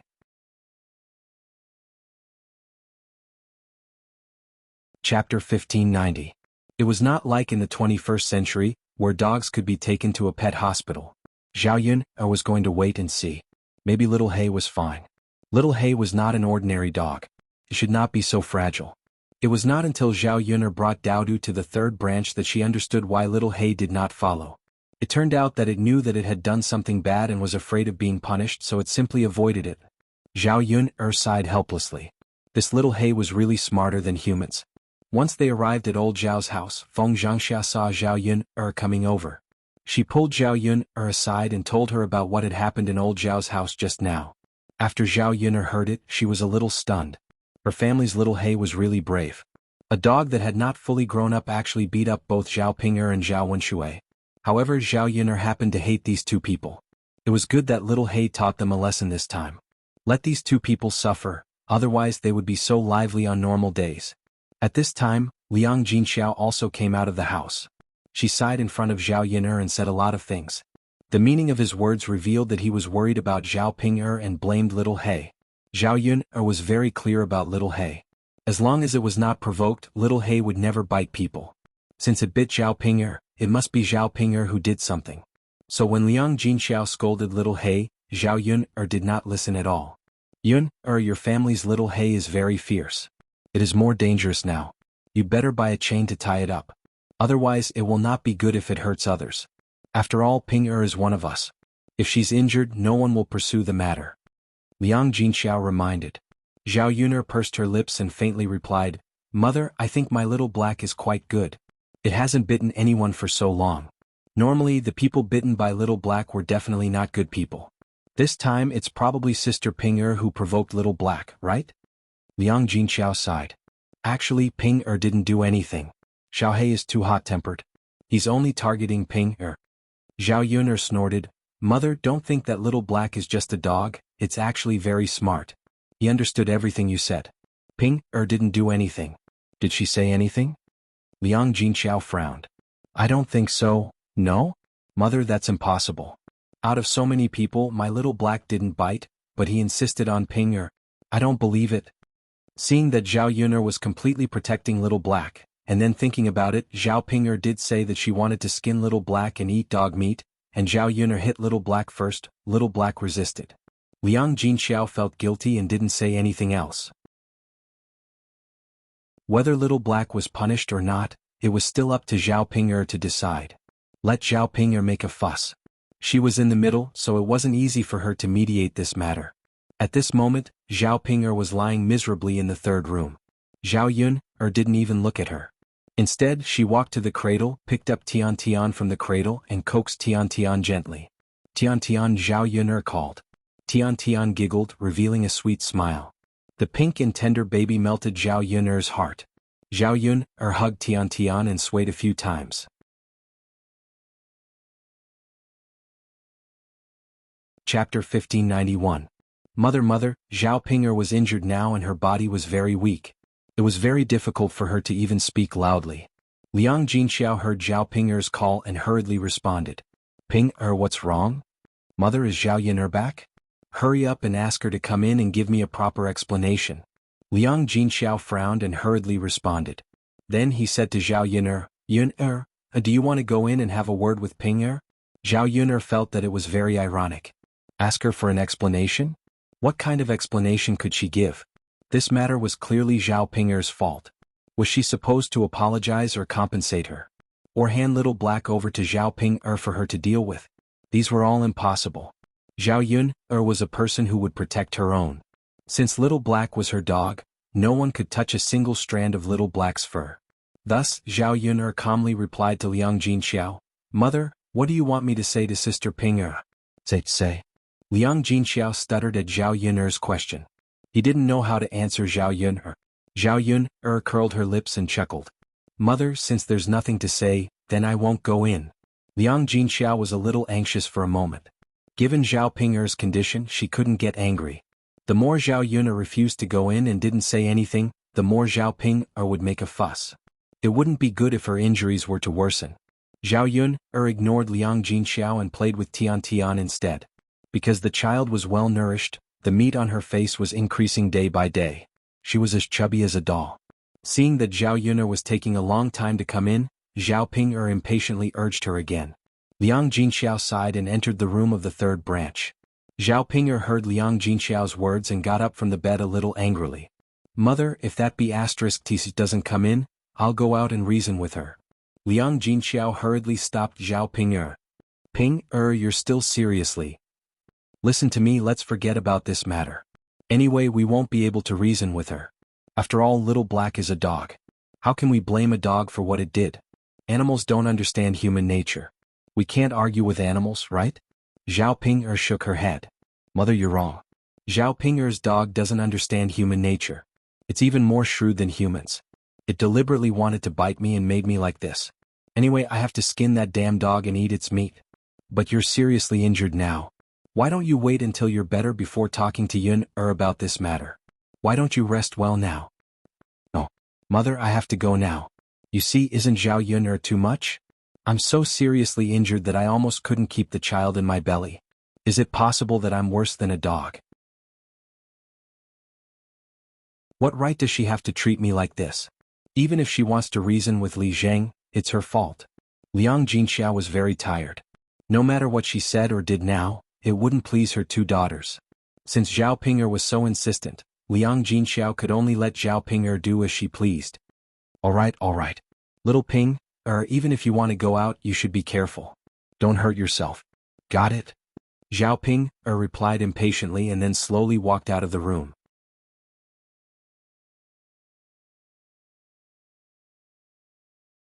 Chapter 1592. Zhao Yun'er, you B*TC, how can you bully people like this? Look at what your dog has done to me. Hurry up and hand over Little Black. I'm going to kill that damn dog of yours. Zhao Yun'er curled her lips and looked at Zhao Ping'er's angry face. What do you mean I'll hand it over or not? If you want to settle the score with Little Black, you can do it yourself. Zhao Yun'er replied indifferently and did not even look at Zhao Ping'er as she continued to play with Tian Tian in her arms. Zhao Ping'er was almost angered to death by Zhao Yun'er. This B*TC said this because she was sure that she would not be able to find Little Black. Anyway, I don't care. Zhao Yun, you have to hand over little black to me. Look at the injuries on my body, you have to compensate me properly, right? Including the child that I almost miscarried, you have to compensate me at least 10 taels of silver. Zhao Yun's lips curled up and the smile on her lips was mysterious and unfathomable, making people puzzled. 10 taels of silver? So much? 10 taels of silver was enough to live a good life in the countryside. This Zhao Ping was really demanding an exorbitant price. Zhao Ping said angrily, "Is 10 taels of silver a lot? Zhao Yun, don't go too far. Is the child in my belly not worth 10 taels of silver? It's indeed not worth it. You're too much." Zhao Ping pointed at Zhao Yun and scolded her with gritted teeth. "Sister Ping, I didn't hurt you. If you want compensation, you can talk to my little black. If you want to argue, you can talk to my little black. I didn't ask little black to do it, so I won't be responsible for the money. After all, even if I sold little black, it wouldn't be worth so much money." Zhao Yun chuckled. She knew that Zhao Yun couldn't do anything to little black. Indeed, Zhao Ping didn't even know where little Hay was. What could she do with little Hay? "This is too much. Mother, why don't you speak up for me?" Zhao Ping looked at Liang Jinxiao for help. Liang Jinxiao looked at Zhao Yun's expression and did not dare to say anything. Seeing that Liang Jinxiao remained silent, Zhao Ping became even angrier. She was most afraid of dealing with unreasonable people. Now that Zhao Yun was being unreasonable with her, she had no choice. Zhao Ping hurriedly supported Liang Jinxiao as his body could not hold on any longer. "Okay, Zhao Yun, just you wait. If I catch little black one day, I will definitely kill it." After saying that, with Liang Jinxiao's help, Zhao Ping returned to the third branch's room. Zhao Yun only felt that it was ridiculous. If Zhao Ping could really catch little black, she would not be tortured so miserably by little black. Although little black did hit her hard this time, there was no need to be soft-hearted when dealing with AB*TC. Little black really did it better than her. The third branch was annoyed. As long as Zhao Ping came back, Zhao Yun would be angered once. Her mother was fine in other aspects. The only bad thing was that she could not bear to part with Zhao Ping and cared too much about her. Otherwise, she should not care about a daughter like Zhao Ping. Zhao Yun's eyes turned and thought about whether there was any way to make Liang Jinxiao be cruel to Zhao Ping and stop caring about Zhao Ping. The way to make Liang Jinxiao be cruel was to make Liang Jinxiao feel bitterly disappointed and realize that he had raised an ingrate. Otherwise, it would all be in vain. You're tuning in to the Han Li's Wuxia Chronicles YouTube channel. We're so grateful for your support, and don't forget to subscribe to join us on this incredible journey through captivating stories. Your generosity through donations truly makes a world of difference, as it's the primary source of revenue that allows me to expand and enhance this channel for you. Thank you from the bottom of my heart for being a part of this adventure.